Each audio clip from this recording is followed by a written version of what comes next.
ಪ್ರೇಯಸ್ ಅಂದರೆ ಭೌತಿಕದ ದಾರಿ, ಶ್ರೇಯಸ್ ಅಂದರೆ ಮೇಲಿನ ದಾರಿ. ಆ ಎಲ್ಲವನ್ನ ತೋರಿಸುವವನು, ಕೊಡುವವನು, ಕಲ್ಯಾಣವನ್ನ, ಮಂಗಳವನ್ನ, ಶ್ರೇಯಸ್ಸನ್ನ ಉಂಟು ಮಾಡುವಂಥವನು ಯಾರು?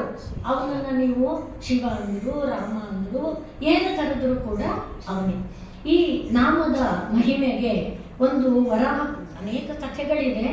ಅದರಲ್ಲಿ ಶಿವನ ಭಕ್ತರ ಕುರಿತು, ಶಿವಭಕ್ತಿ ಕುರಿತು ಬೇಕಾದಷ್ಟು ಇದೆ ಶಿವಪುರಾಣದಲ್ಲಿ.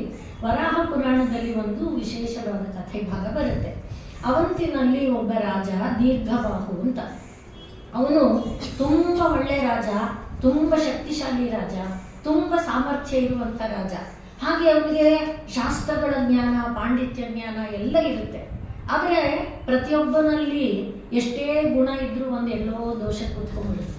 ಹಾಗೆ ಅವನಲ್ಲಿ ಒಂದು ದೋಷ ಏನಪ್ಪ ಅಂದರೆ, ಪಂಡಿತನನ್ನ ಕರೆಯೋದು ಸಭೆಗೆ, ಬಂದ ಪಂಡಿತರ ಜೊತೆ ವಾದ ಮಾಡೋದು ತಾನೇ. ಅವರಿಗೆ ನಿನಗೇನು ಗೊತ್ತು ಅಂತ ಹೇಳಿ ತಾನು ದೊಡ್ಡ ಪಂಡಿತ ಅಂತ ತೋರಿಸ್ಕೊಳ್ಳೋ ಒಂದು ಖುಷಿ ಅವನಿಗೆ. ಆ ರಾಜನಲ್ಲಿದ್ದಂಥ ದುರ್ಗುಣನೋ ಸುಗುಣನೋ ಗೊತ್ತಿಲ್ಲ. ಅದು ಪ್ರತಿಯೊಂದರಲ್ಲೂ ಇನ್ನೂ ಒಂದು ನಾವು ಗಮನಿಸಬೇಕಂದು, ಅದು ಪರಮಾತ್ಮನ ದಯೆ. ಅದು ದುರ್ಗುಣ ಆಗಿದ್ರೂ ಪರಮಾತ್ಮ ನಮ್ಮನ್ನು ತಿದ್ದಕ್ಕೆ ಅದನ್ನು ಇಟ್ಟಿರ್ತಾನೆ, ತನ್ನ ಕಡೆಗೆ ನಮ್ಮನ್ನು ತಿರುಗಿಸಕ್ಕೆ ಅದನ್ನು ಕೊಟ್ಟಿರ್ತಾನೆ. ಹಾಗೆ ಈ ರಾಜನಲ್ಲಿ ಕೂಡ ಒಂದು ಸರಿ ಒಬ್ಬ ಋಷಿ ಬಂದಿದ್ದಾರೆ ಇವನ ಆಸ್ಥಾನಕ್ಕೆ. ಆ ಋಷಿ ಬಂದಾಗ ಮಂತ್ರಿಗಳಿಗೆ ಭಯ. ಮಂತ್ರಿಗಳೆಲ್ಲ ರಾಜನ ಜೊತೆನಲ್ಲಿ ತುಂಬ ಚೆನ್ನಾಗಿದ್ದಾರೆ, ಒಳ್ಳೆ ರಾಜ ಅವನು. ಈ ರಾಜ ಎಲ್ಲಿ ಋಷಿ ಜೊತೆನಲ್ಲಿ ವಾದ ಮಾಡಿಬಿಟ್ಟು ಋಷಿಗೆಲ್ಲ ಅವಮಾನ ಮಾಡಿಬಿಡ್ತಾನು ಅಂತ ತುಂಬ ಭಯ ಪಟ್ಕೊಂಡು ಮಂತ್ರಿಗಳು ಒದ್ದಾಡ್ತಾ ಇದ್ದಾರೆ. ಆದರೆ ರಾಜ ತನ್ನ ಚಟ ಬಿಡಲಿಲ್ಲ. ಆ ಋಷಿಯನ್ನು ಕೂಡ ವಾದಕ್ಕೆ ಕರೆದ. ವಾದದಲ್ಲಿ ಮಾಡ್ತಾ ಮಾಡ್ತಾ ಕೊನೆಗೆ ಋಷಿಗಳು ಹೇಳ್ತಿದ್ದಾರೆ, ಅಪ್ಪ, ಜ್ಞಾನ ಅಂತ ಇರೋದು ವಾದಕ್ಕೋಸ್ಕರ ಅಲ್ಲ. ಜ್ಞಾನ ಇರುವುದು ಪರಮಾತ್ಮನನ್ನ ನೋಡೋದಕ್ಕೆ, ಪರಮಾತ್ಮನನ್ನ ತೋರಿಸೋದಕ್ಕೆ, ಜನರಿಗೆ ಪರಮಾತ್ಮನ ಕಡೆ ಬರಬೇಕು ಅನ್ನುವ ಭಾವವನ್ನು ಉಂಟು ಮಾಡೋಕ್ಕೋಸ್ಕರಪ್ಪ ಜ್ಞಾನ. ಜ್ಞಾನ ದುಡ್ಡಿಗೆ, ಕೀರ್ತಿಗೆ ಅಲ್ಲ, ವಾದಕ್ಕೆ ಅಲ್ಲ. ಈ ಥರ ಒಂದು ಚಟವನ್ನ ಮಾಡಬೇಡ, ಹೀಗೆ ಹಠ ಮಾಡಬೇಡ ಅಂತ ಋಷಿಗಳು ಹೇಳ್ತಾ ಇದ್ರು ಕೂಡ ಅವನು ಕೇಳದೆ ವಾದ ಮಾಡ್ತಾ ಮಾಡ್ತಾ ಋಷಿಯನ್ನ ಅವಹೇಳನ ಮಾಡೋವರೆಗೆ ಅವನಿಗೆ ಅದೇ ಬೇಕು. ಹಾಗೆ ಅವಹೇಳನ ಮಾಡೋವರೆಗೆ ನಡ್ಕೊಂಡ್ಬಿಟ್ಟ. ಆಗ ಋಷಿಗಳು ಕೋಪದಿಂದ, ಎಷ್ಟು ಹೊಲಸು ಬುದ್ಧಿ ನಿಂದು, ಈ ಹೊಲಸು ಬುದ್ಧಿಯಾದ ನೀನು ಹೊಲಸನ್ನೇ ಮೇಯುವಂಥ ಹಂದಿಯಾಗಿ ಹೋಗ್ಬಿಡು, ಮತ್ತೆ ನಿನಗೆ ನೀರು ಆಹಾರ ಸಿಕ್ಕದೆ ಕಾಡು ಮೇಡು ಅಲಿತ ಬಿದ್ದಿರು ಅನ್ನುವಂತೆ ಶಪಿಸಿಬಿಟ್ರು. ಆ ಕ್ಷಣದಲ್ಲಿ, ಇನ್ನು ಋಷಿಗಳು ಹಾಗೆ ಹೇಳ್ತಿದ್ದ ಕ್ಷಣದಲ್ಲೇ ಅವನು ಹಂದಿನೂ ಆಗ್ಬಿಟ್ಟ. ಹಾಗೆ ಹಂದಿ ದೊಡ್ಡ ಗಾತ್ರದ ಹಂದಿ, ಸಣ್ಣ ಗಾತ್ರನೂ ಅಲ್ಲ, ಆ ಅರಮನೆಯಿಂದ ಓಡ್ಕೊಂಡು ಬಂದ. ಹಾಗೆ ಈಗ ರಾಜ ಈ ರೀತಿಯಲ್ಲಿ ಸಿಕ್ಕಿದ್ರೆ ಪ್ರಜೆಗಳು ಏನು ಮಾಡಿರ್ತಿದ್ರು? ಯಾರ ಕೈಗೂ ಸಿಕ್ಕದೆ ಓಡ್ಕೊಂಡು ಬಂದ. ಕಾಡು ಅಲಿತಾ ಇದ್ದಾನೆ. ಅವಂತಿ ಎಲ್ಲಿದೆ? ಈಗ ಅವನು ಅಲಿತಾ ನೀರಿಲ್ಲ, ಆಹಾರ ಇಲ್ಲ, ಋಷಿಗಳು ಶಪಿಸಿ ಬಿಟ್ಟಿದ್ದಾರಲ್ಲ, ಆ ಒಣಗುತ್ತಾ ಒದ್ದಾಡ್ತಾ ಕಾಡು ದಾಟ್ಕೊಂಡು ಈಗ ಅವನು ಪಂಪಾ ಕ್ಷೇತ್ರಕ್ಕೆ ಬಂದಿದ್ದಾನೆ. ಅವಂತಿ ಎಲ್ಲಿದೆ? ಪಂಪ ಎಲ್ಲಿದೆ? ಈ ಪಂಪೆ ನಮ್ಮ ಕನ್ನಡ ಇದಕ್ಕೆ ಬರುತ್ತಲ್ಲ, ಆ ಪಂಪಾ ಕ್ಷೇತ್ರದವರೆಗೆ ಬಂದ. ಅಲ್ಲಿ ಪಂಪಾ ಕ್ಷೇತ್ರದ ಕಾಡಿನೊಳಗೆ ಒಬ್ಬ ಬೇಟೆಗಾರ ಈ ಬಲಿಷ್ಠವಾದ ಹಂದಿ ನೋಡ್ದ. ಇವತ್ತು ಎಷ್ಟು ದಿವಸದ ಮೇಲೆ ನನಗೆ ಒಳ್ಳೆ ಆಹಾರ ಸಿಗ್ತಾ ಇದೆ, ಯಾಕಂದ್ರೆ ಈ ಒಳ್ಳೆ ಬೇಟೆ ಸಿಕ್ತಲ್ಲ, ಒಂದು 4-6 ದಿನ ಆದರೂ ನಮ್ಮ ಕುಟುಂಬ ಪೂರ್ತಿ ನೆಮ್ಮದಿಯಾಗಿ ಊಟ ಮಾಡಬಹುದು ಅನ್ನುವ ಸಂತೋಷದಲ್ಲಿ ಇವನು ಆ ಹಂದಿಗೆ ಬಾಣ ತೊಟ್ಟಿದ್ದಾನೆ, ಬಿಲ್ಲು ಬಾಣ ತೊಟ್ಟಿದ್ದಾನೆ. ಈ ಹಂದಿ ಕೂಡ ಇಷ್ಟು ಕಾಡು ಮೇಡು ಅಲ್ಕೊಂಡು ಬಂತಲ್ಲ, ಎಲ್ಲೂ ನೀರು ಸಿಕ್ಕಿಲ್ಲ ಅದಕ್ಕೆ. ಅದು ಯಾವಾಗಲೂ ಕೊಚ್ಚೆನಲ್ಲಿ ಮೊರಿನಲ್ಲಿ ಇರೋದಲ್ವಾ, ಎಲ್ಲೂ ಏನೂ ಸಿಕ್ಕಲಿಲ್ಲ. ಹಾಗೆ ಕಾಡೊಳಗೆ ನುಕ್ಕೊಂಡು ಇಲ್ಲಿವರೆಗೆ ಬಂತು. ಇಲ್ಲಿ ಪಂಪಾ ಕ್ಷೇತ್ರದಲ್ಲಿ ನೀರು ಕಾಣುತ್ತಲ್ಲ, ಆ ನೀರು ಕುಡಿಯೋಣ ಅಂತ ಅದು ನೀರಿಗೋಸ್ಕರನೇ ಹಂಬಲಿಸಿ ಬರ್ತಾ ಇದೆ. ಆ ನೀರಿನಲ್ಲಿ ಮತ್ತೊಬ್ಬ ಮಹಾ ಋಷಿ, ಅವರು ಸ್ನಾನ ಮಾಡ್ತಾ ಅರ್ಘ್ಯವನ್ನ ಬೀಳ್ತಾ ನಿಂತಿದ್ದಾರೆ. ಅವರ ಹೆಸರು ವಾರುಣ ಅಂತ. ಋಷಿ ಹೆಸರು ವಾರುಣ. ಆ ವಾರುಣ ಋಷಿ ಭಾರತಾದ್ಯಂತದ ಎಲ್ಲ ಪವಿತ್ರ ಕ್ಷೇತ್ರಗಳ ದರ್ಶನ ಮಾಡಿಕೊಂಡು, ಎಲ್ಲ ತೀರ್ಥಕ್ಷೇತ್ರಗಳಲ್ಲಿ ಗಂಗೆ, ತುಂಗೆ, ಯಮುನೆ, ಗೋದಾವರಿ ಅಂತ ಯಾವ್ಯಾವುದು ಪವಿತ್ರ ಎಲ್ಲ ನದಿಗಳ ದರ್ಶನ ಮಾಡಿಕೊಂಡು ಈಗ ಪಂಪಾ ಕ್ಷೇತ್ರಕ್ಕೆ ಬಂದಿದ್ದಾರೆ. ಇಲ್ಲಿ ಕೂಡ ಅನುಷ್ಠಾನವನ್ನು ಮಾಡ್ತಾ ಬಹಳ ಕಾಲ ಕಳೆದಿದೆ. ಹಾಗೆ ಅವರು ಪಂಪಾ ಕ್ಷೇತ್ರದಲ್ಲಿ ವಿರೂಪಾಕ್ಷನ ಸೇವೆ ಮಾಡ್ತಾ ಇರುವಾಗಲೇ ಈ ಹಂದಿ ಏನ್ ಮಾಡ್ತು, ನೀರಿಗೆ ಅಂತ ನುಗ್ಗುತ್ತು. ಹೀಗೆ ವೇಗದಲ್ಲಿ ನುಗ್ಗುತ್ತಲ್ಲ, ಅದು ನುಗ್ಗೋ ವೇಳೆಗೆ ಇವನು ಬಾಣ ಬಿಡೋ ವೇಳೆಗೆ ಎರಡೂ ಸಮ ಆಯ್ತು. ಅದು ನುಗ್ಗಿ ಬಾಣ ಇವನ ಆ ಹಂದಿಗೆ ತಗಲ್ತು, ಅದು ನುಗ್ಗುವಾಗ ನೀರಿನ ಮೇಲೆ ಬರ್ಬೇಕಾಗಿದ್ದು ಆ ಋಷಿ ತಪ್ಪ ನಿಂತಿದ್ನಲ್ಲ ಹಂಗೆ ಹಿಡ್ಕೊಂಡು ಅವನ ಮೇಲೆ ಹಾರಿ ಆಚೆಗೆ ಬಿತ್ತು. ಅದು ಆ ವೇಳೆಗೆ ಏನಾಯ್ತು, ಋಷಿ ಕೈ ಮೇಲೆ ಬಿತ್ತಲ್ವಾ, ಋಷಿನೂ ಹೀಗೆ ನೀರೊಳಗೆ ಬಿದ್ರು. ಆ ಋಷಿ ಬಿದ್ದಾಗ ಏನಾಯ್ತು, ಋಷಿ ಕೈಯೊಳಗೆ ಅರ್ಘ್ಯಕ್ಕಾಗಿ ಮಂತ್ರ ಹೇಳ್ಕೊಂಡಿಟ್ಟ ನೀರಿತ್ತಲ್ಲ, ಅದು ಆ ಹಂದಿ ಮೇಲೆ ಬಿತ್ತು. ವಿರೂಪಾಕ್ಷ ಅಂತ ಋಷಿ ಕೆಳಗೆ ಬಿದ್ರು. ಆ ವಿರೂಪಾಕ್ಷ ಅಂತ ಕೂಗಿದ್ದಕ್ಕೆ ಕೈಯಲ್ಲಿ ಹೀಗೊಂದು ನೀರು ಹಂದಿ ಮೇಲೆ ಬಿದ್ದಿದ್ದಕ್ಕೆ ಸಮ ಆಯಿತು. ಈಗ ಬಾಣ ತೊಟ್ಟಿದೆ, ಹಂದಿ ಶರೀರದ ಒಳಗೆ ಬಾಣ ಬಿದ್ದಿದೆ, ಹಂದಿ ಬಿದ್ದಿದೆ. ಇವರು ವಿರೂಪಾಕ್ಷ ಅಂತ ಹೇಳಿದ ನೀರು ಹಂದಿ ಮೇಲೆ ಬಿದ್ದಿದೆ, ಹಂದಿ ಜೀವ ಹೋಯಿತು. ಆದರೆ ಕ್ಷಣದಲ್ಲಿ ಹಂದಿಗೆ ಒಂದು ವಿಶೇಷವಾದ ರೂಪ, ಗಂಧರ್ವ ರೂಪ, ಕಿರೀಟ ಇತ್ಯಾದಿಗಳನ್ನು ಧರಿಸಿದ ದೈವೀ ರೂಪ. ಅವನನ್ನು ಕರ್ಕೊಂಡು ಹೋಗೋಕ್ಕೆ ಒಂದು ದಿವ್ಯ ವಿಮಾನ ಬಂತು. ಇದನ್ನೆಲ್ಲ ಅಲ್ಲಿ ನಿಂತುಕೊಂಡು ಬೇಟೆಗಾರ ನೋಡ್ತಾ ಇದ್ದಾನೆ. ಅಬ್ಬಾ, ಏನು ವಿಶೇಷ ಇದು, ಎಂಥ ವಿಶೇಷ ಶಕ್ತಿ ಇದು ಅಂತ ನೋಡ್ತಾ ಇದ್ದಾನೆ. ಅವನು ದಿವ್ಯ ಗಂಧರ್ವ ಆದ್ನಲ್ಲ, ಅವನು ಬಂದು ಋಷಿಗಳ ಪಾದಕ್ಕೆ ನಮಸ್ಕಾರ ಮಾಡಿ, ಋಷಿಗಳೇ, ನಿಮ್ಮ ಒಂದು ತಪಸ್ಸಿನ ಫಲದಿಂದ ನಾನು ಇಂಥ ಪಾಪಿಯಾಗಿದ್ದೆ, ಏನೇನೆಲ್ಲ ದುಷ್ಟ ಚಟಗಳನ್ನು ಹೊಂದಿದ್ದೆ, ಅದಕ್ಕೆ ನಾನು ಇದ್ದು ನೋಡಿ, ಆ ದುಷ್ಟ ಚಟನೂ ನಮ್ಮನ್ನು ಉದ್ಧಾರ ಮಾಡೋಕ್ಕೆ ಪರಮಾತ್ಮ ಒಂದು ಅಂಶವಾಗಿ ಇಟ್ಟಿದ್ರೆ, ಅದನ್ನು ನಾವು ಪರಮಾತ್ಮನ ಕಡೆಗೆ ತಿರುಗಿಸಿಕೊಳ್ಳಕ್ಕೆ ಇಂಥದ್ದೇನೋ ಒಂದು ಕೀ ಇಟ್ಟಿರ್ತಾನೆ, ಅದು ನಮಗೆ ಬಡಿಯೋದಕ್ಕೆ, ಅದನ್ನು ನಾವು ಆಗ ಕಣ್ಣು ತೆರ್ಕೊಳ್ಳಬೇಕು. ಹಾಗೆ ಇವನಿಗೆ ಎಲ್ಲ ಹೇಳಿಕೊಂಡ ಋಷಿ ಹತ್ರ, ನನ್ನದು ಇಂತಿಂಥದ್ದೆಲ್ಲ ದೋಷ ಆಗಿದೆ, ಆದರೆ ನಿಮ್ಮ ಒಂದು ಮಂತ್ರದ ಬಲದಿಂದ, ನಿಮ್ಮ ಒಂದು ಮಂತ್ರ ಜಲದ ಬಲದಿಂದ ನನಗೆ ಒಂದು ದಿವ್ಯ ರೂಪ ಸಿಕ್ಕಿದೆ. ಇನ್ನು ನಾನು ಅಹಂಕಾರ ಪಡೆದೇ ಇರುವಂತೆ ನನಗೆ ಆಶೀರ್ವಾದ ಮಾಡಿ, ನಾನು ಭಗವಂತನ ಸ್ಮರಣೆ ಒಳಗೇ ಇರುವಂತೆ ನನಗೆ ಆಶೀರ್ವಾದ ಮಾಡಿ.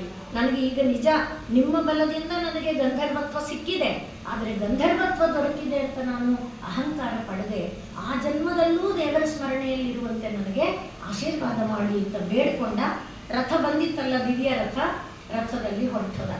ಇಷ್ಟನ್ನ ನೋಡ್ತಾ ಇದ್ದ ಬೇಟೆಗಾರ ಬಂದ. ಅವನಿಗೆ ಬಿಡ್ತಾನ ಋಷಿನ, ಅವನು ಆ ಋಷಿಯ ಕಾಲು ಹಿಡ್ಕೊಂಡ. ಋಷಿಗಳೇ ನೋಡಿ, ನನಗೀಗ ಗೊತ್ತಾಯ್ತು, ನಾನು ನಿಮ್ಮ ಪಾದ ಬಿಡೋನಲ್ಲ.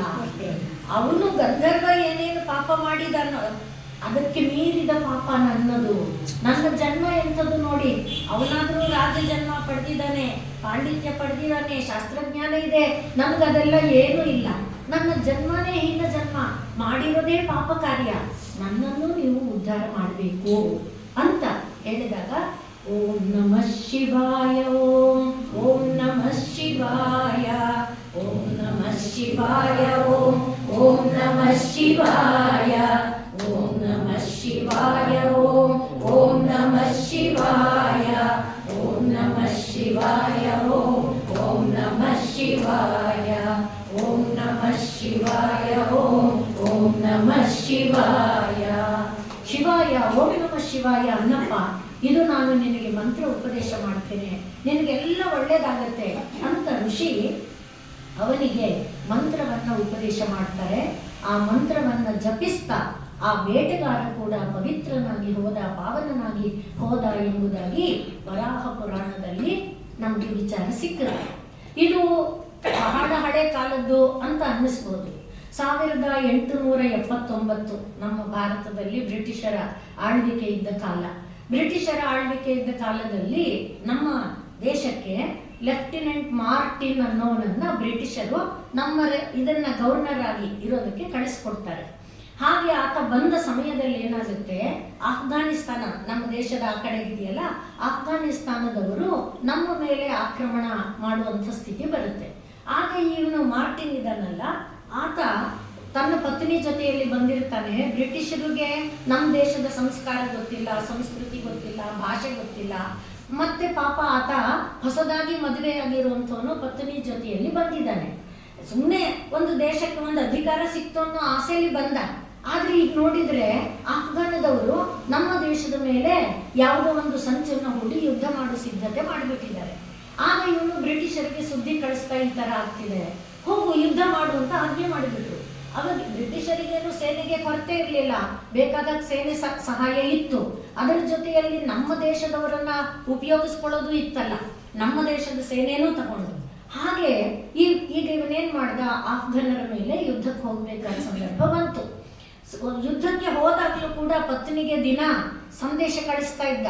ಹೇಗ್ ಕಳಿಸ್ತಿದ್ದ ಅಂತ ಪ್ರಶ್ನೆ ಮಾಡಬೇಡಿ, ನನಗೆ ಗೊತ್ತಿಲ್ಲ.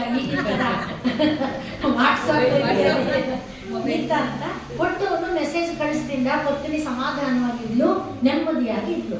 ಸಡನ್ ಆಗಿ ಮೆಸೇಜ್ ಬರೋದು ನಿಂತು ಹೋಗ್ಬಿಡ್ತು. 1 ದಿನ ಆಯ್ತು, 2 ದಿನ ಆಯ್ತು, 3 ದಿನ ಆಯ್ತು. ಏನಾದ್ರೂ ಇವಳಿಗೆ ಜನ ಗೊತ್ತಿಲ್ಲ, ದೇಶ ಗೊತ್ತಿಲ್ಲ, ಭಾಷೆ ಗೊತ್ತಿಲ್ಲ, ಸಂಸ್ಕೃತಿ ಏನು ಗೊತ್ತಿಲ್ಲ. ಪಾಪ ಹೇಗಿರ್ಬೇಕು ಇವಳು? ಈ ಪತಿಯೊಂದನ್ನ ನಂಬ್ಕೊಂಡು ಬಂದಿದ್ಲು, ಈಗ ಪತಿನೂ ಈ ತರ ಅಂತ ಆಗ್ಬಿಟ್ರೆ ಎಷ್ಟು ಭಯ ಆಗುತ್ತೆ, ಎಷ್ಟು ಆತಂಕ, ಕಳವಳ ಆಗುತ್ತೆ. ಭಯದಿಂದ ಕಂಗೆಟ್ಟು ಬಿಟ್ಟಿದ್ದಾಳೆ. ಏನು ಮಾಡಕ್ಕೂ ಗೊತ್ತಾಗ್ತಾ ಇಲ್ಲ. ಮನೆಯಲ್ಲಿ ನಮಗೂ ಈ ತರ ಸ್ಥಿತಿ ಬರುತ್ತಲ್ಲ, ಎಲ್ಲಿ ನಿಂತರು ಎಲ್ಲಿ ಕೂತರು ತಲೆಗೆ ಬಡೀತಾ ಇದೆ. ಅದರಿಂದ ಅವಳಿಗೆ ಮನೆ ಒಳಗೆ ಇರಕ್ಕಾಗಲಿಲ್ಲ. ಮನೆಯಿಂದ ಹೊರಗೆ ಬಂದ್ರೆ ಯಾರ ಜೊತೆ ಮಾತಾಡೋದು, ಏನು ಮಾತಾಡೋದು ಏನು ಗೊತ್ತಾಗ್ತಾ ಇಲ್ಲ. ಹಾಗೆಯೇ ದಾರಿನಲ್ಲಿ ಬರ್ತಾ ಬಂದ್ಲು. ಎಲ್ಲಿ ಹೋಗ್ಲಪ್ಪ, ಏನ್ ಮಾಡ್ಲಪ್ಪ, ಯಾರನ್ನ ನನ್ನ ಪತಿ ವಿಚಾರ ತಿಳ್ಕೊಂಡು ಹೇಳ್ತೀರಾ ಅಂತ ಯಾರನ್ನ ಕೇಳಪ್ಪ ಅನ್ನುವ ಕಳವಳ ಅವಳಿಗೆ. ಹಾಗೆಯೇ ಬರ್ತಾ ಇರುವಾಗ ಈಗ ನಾವು ಹೇಳಿದಂತೆ ಓಂ ನಮಃ ಶಿವಾಯ, ಓಂ ನಮಃ ಶಿವಾಯ, ಓಂ ನಮಃ ಶಿವಾಯ, ಓಂ ನಮಃ ಶಿವಾಯ ಅಂತ ದೇವಾಲಯದಿಂದ ಶಿವಾಯ ಅನ್ನುವ ಓಂ ನಮಃ ಶಿವಾಯ ಅನ್ನುವ ಮಂತ್ರ ಕೇಳಿಸ್ತಿದೆ. ರುದ್ರ ಮಂತ್ರಗಳನ್ನ ಹೇಳ್ತಾ ಇದ್ದಾರೆ. ಏಕಾದಶ ರುದ್ರ ಇದೆಯಲ್ಲ, ರುದ್ರ ಮಂತ್ರಗಳನ್ನ ಹೇಳ್ತಿದ್ದಾರೆ, ಘಂಟಾನಾದ ಮಾಡ್ತಿದ್ದಾರೆ. ಅದು ಏನೋ ಆಕರ್ಷಣೆ ಆಯ್ತು ಆಕೆಗೆ. ಪಾಪ ಆಕೆಗೆ ಏನೂ ಗೊತ್ತಿಲ್ಲ. ಸೀದಾ ಬಂದು ದೇವಾಲಯದಲ್ಲಿ ಕೂತ್ಲು. ಆ ಶಬ್ದ ಕೇಳ್ತಾ ಕೇಳ್ತಾ ಏನೋ ಮನಸ್ಸಿಗೆ ಭಯ ಆಗಿ ತಲ್ಲಣಗೊಂಡು ಏನು ಜೀವನೇ ಬೇಡ ಅನ್ನುವಂತ ಆಗ್ಬಿಟ್ಟಿದ್ಲಲ್ಲ. ಆದ್ರೆ ಮತ್ತೆ ತನ್ನ ದೇಶಕ್ಕೆ ಹೋಗೋಕ್ಕೂ ಆಗಲ್ಲ. ನಮ್ಮನೆ ಇದೆಯಪ್ಪ, ನಮ್ಮ ಅಮ್ಮ ಇದ್ದಾರೆ, ನಮ್ಮ ಅಕ್ಕ ಇದ್ದಾರೆ, ಏನೂ ಇಲ್ಲ. ಯಾರ ಬಳಿ ಏನು ಹೇಳೋದು? ಆ ಆತಂಕದಲ್ಲಿದ್ದವಳಿಗೆ ಈ ಶಬ್ದ ಕೇಳ್ತಾ ಕೇಳ್ತಾ ಏನೋ ಒಂದು ಸಾಂತ್ವನ ಆಯಿತು. ಹಾಗೆಯೇ ದೇವಸ್ಥಾನದ ಹೊರ ಇದರೊಳಗೆ ಒಂದು ಕಂಬಕ್ಕೆ ಹೊರಕೊಂಡು ಕೂತಿದ್ದಾಳೆ, ಕಣ್ಣು ಮುಚ್ಕೊಂಡು ಕೂತಿದ್ದಾಳೆ. ದೇವಸ್ಥಾನದಲ್ಲಿ ಮಹಾಮಂಗಳಾರತಿ ಆಯಿತು, ತೀರ್ಥ ಪ್ರಸಾದ ಆಯಿತು, ಎಲ್ಲರೂ ಹೊಟ್ಟೋದು. ಈಕೆ ಮಾತ್ರ ಕಂಬಕ್ಕೆ ಹೊರಕೊಂಡು ಕಣ್ಣು ಮುಚ್ಕೊಂಡು ಕೂತಿದ್ದಾಳಲ್ಲ ಅವಳು. ಆಗ ಅರ್ಚಕರು ಬಂದರು, ಬಾಗಿಲು ಹಾಕುವಂತ ಸಮಯ ಆಯ್ತಲ್ಲ. ಅಮ್ಮ ಯಾಕೆ ಈ ತರ ಕೂತಿದೀಯಾ? ಏನು ನಿನ್ನ ದುಃಖ? ನಿನ್ನ ನೋಡಿದ್ರೆ ನಿನ್ನ ದುಃಖ ಅಂತ ಗೊತ್ತಾಗುತ್ತೆ. ಅವರು ಅಂದ್ರೆ ತನ್ನ ಭಾಷೆಯಲ್ಲಿ ಅವರು ಮಾತಾಡಿರೋದಷ್ಟೇ, ಸಂಜ್ಞೆಗಳಿರುತ್ತಲ್ಲ. ಸಂಜ್ಞೆಯಿಂದ ಆಕೆನೂ ಉತ್ತರ ಹೇಳಿದ್ಲು, ನನ್ನ ಪತಿ ಯುದ್ಧಕ್ಕೆ ಹೋಗಿದ್ದಾನೆ, ಸುದ್ದಿ ಬಂದಿಲ್ಲ, ನನಗೆ ತುಂಬಾ ಕಳವಳ ಆಗಿದೆ. ಅದಕ್ಕೆ ಅವ್ರು ಹೇಳಿದ್ರು, ಅಮ್ಮ ಓಂ ನಮಃ ಶಿವಾಯ ಅಂತ 11 ದಿನ ನಿನಗೆ ಎಷ್ಟು ಸಾಧ್ಯ ಅಷ್ಟು, ದಿನದಲ್ಲಿ ಎಷ್ಟು ಸಾಧ್ಯ ಅಷ್ಟು 11 ದಿನ ಜಪ ಮಾಡಮ್ಮ ಅಂತ ಅವ್ರು ಹೇಳಿದ್ರು. ಅವರು ಹೇಳಿಕೊಟ್ಟಿದ್ದನ್ನ ಕೇಳಿ ಕೇಳಿ ನಮ್ಮ ತರ ಪ್ರೊನೌನ್ಸಿಯೇಷನ್ ಇರಲ್ಲ ಅಲ್ವಾ, ಶಿವಾಯ ಅಂತ ಅವ್ರಿಗೆ ಹೇಳಕ್ಕಾಗಲ್ಲ. ಆದ್ರೆ ಕಷ್ಟದಿಂದ ಕಲಿತ್ಕೊಂಡು ಮನೆಗೆ ಹೋದ್ಲು.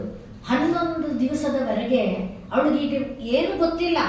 ಆದ್ರೆ ಒಂದೇ, ನನ್ನ ಪತಿ ಮನೆಗೆ ಬರಬೇಕು, ನನ್ನ ಪತಿ ಕ್ಷೇಮವಾಗಿರ್ಬೇಕು.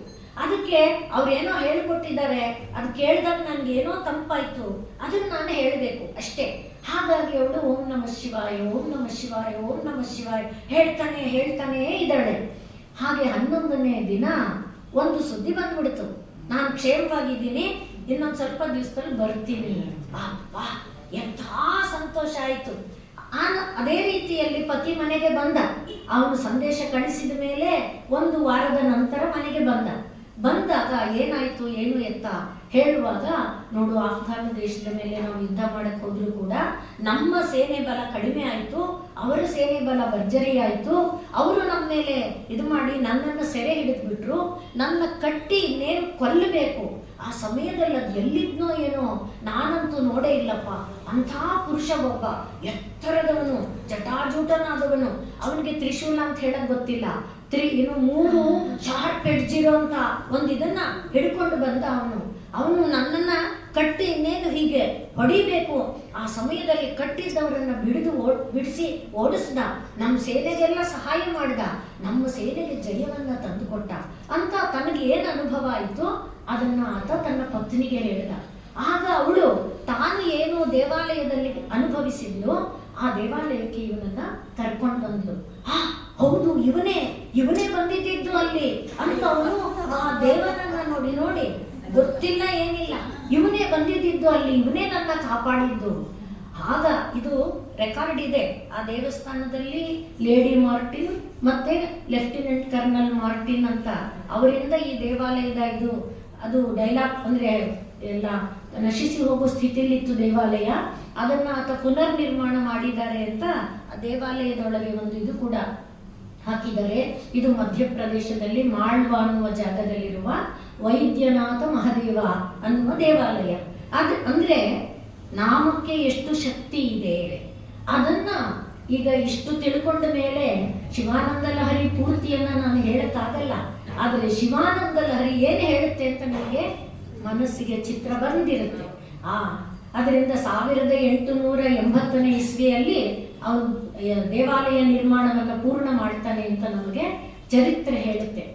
ಯಾತಕ್ಕೆ ಈ ಮಾತು ಹೇಳಿದೆ ಅಂದ್ರೆ, ಪುರಾಣದ ಮಾತಾದ್ರೆ ಕಟ್ಕತೆ ಅನ್ನಿಸ್ಬೋದು, ಚರಿತ್ರೆಯಲ್ಲೂ ಇದೆಯಲ್ಲ ಇಂಥ ಮಹಾತ್ಮರದು.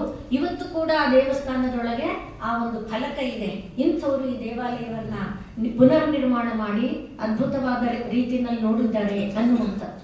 ಹಾಗಾಗಿ ಈಗ ನಾವು ಆ ಶಿವಾನಂದ ಲಹರಿಯಲ್ಲಿ ಶಿವನ ಸ್ವರೂಪ ಏನು ಅಂತ ಏನು ಹೇಳಲ್ಲ, ಶಿವನ ಬಳಿ ನಾವು ಏನನ್ನ ಬೇಡಬೇಕು ಅನ್ನುವುದಾಗಿ ಆಚಾರ್ಯರು ನಮಗೆ ತಿಳಿಸಿಕೊಡ್ತಾರೆ.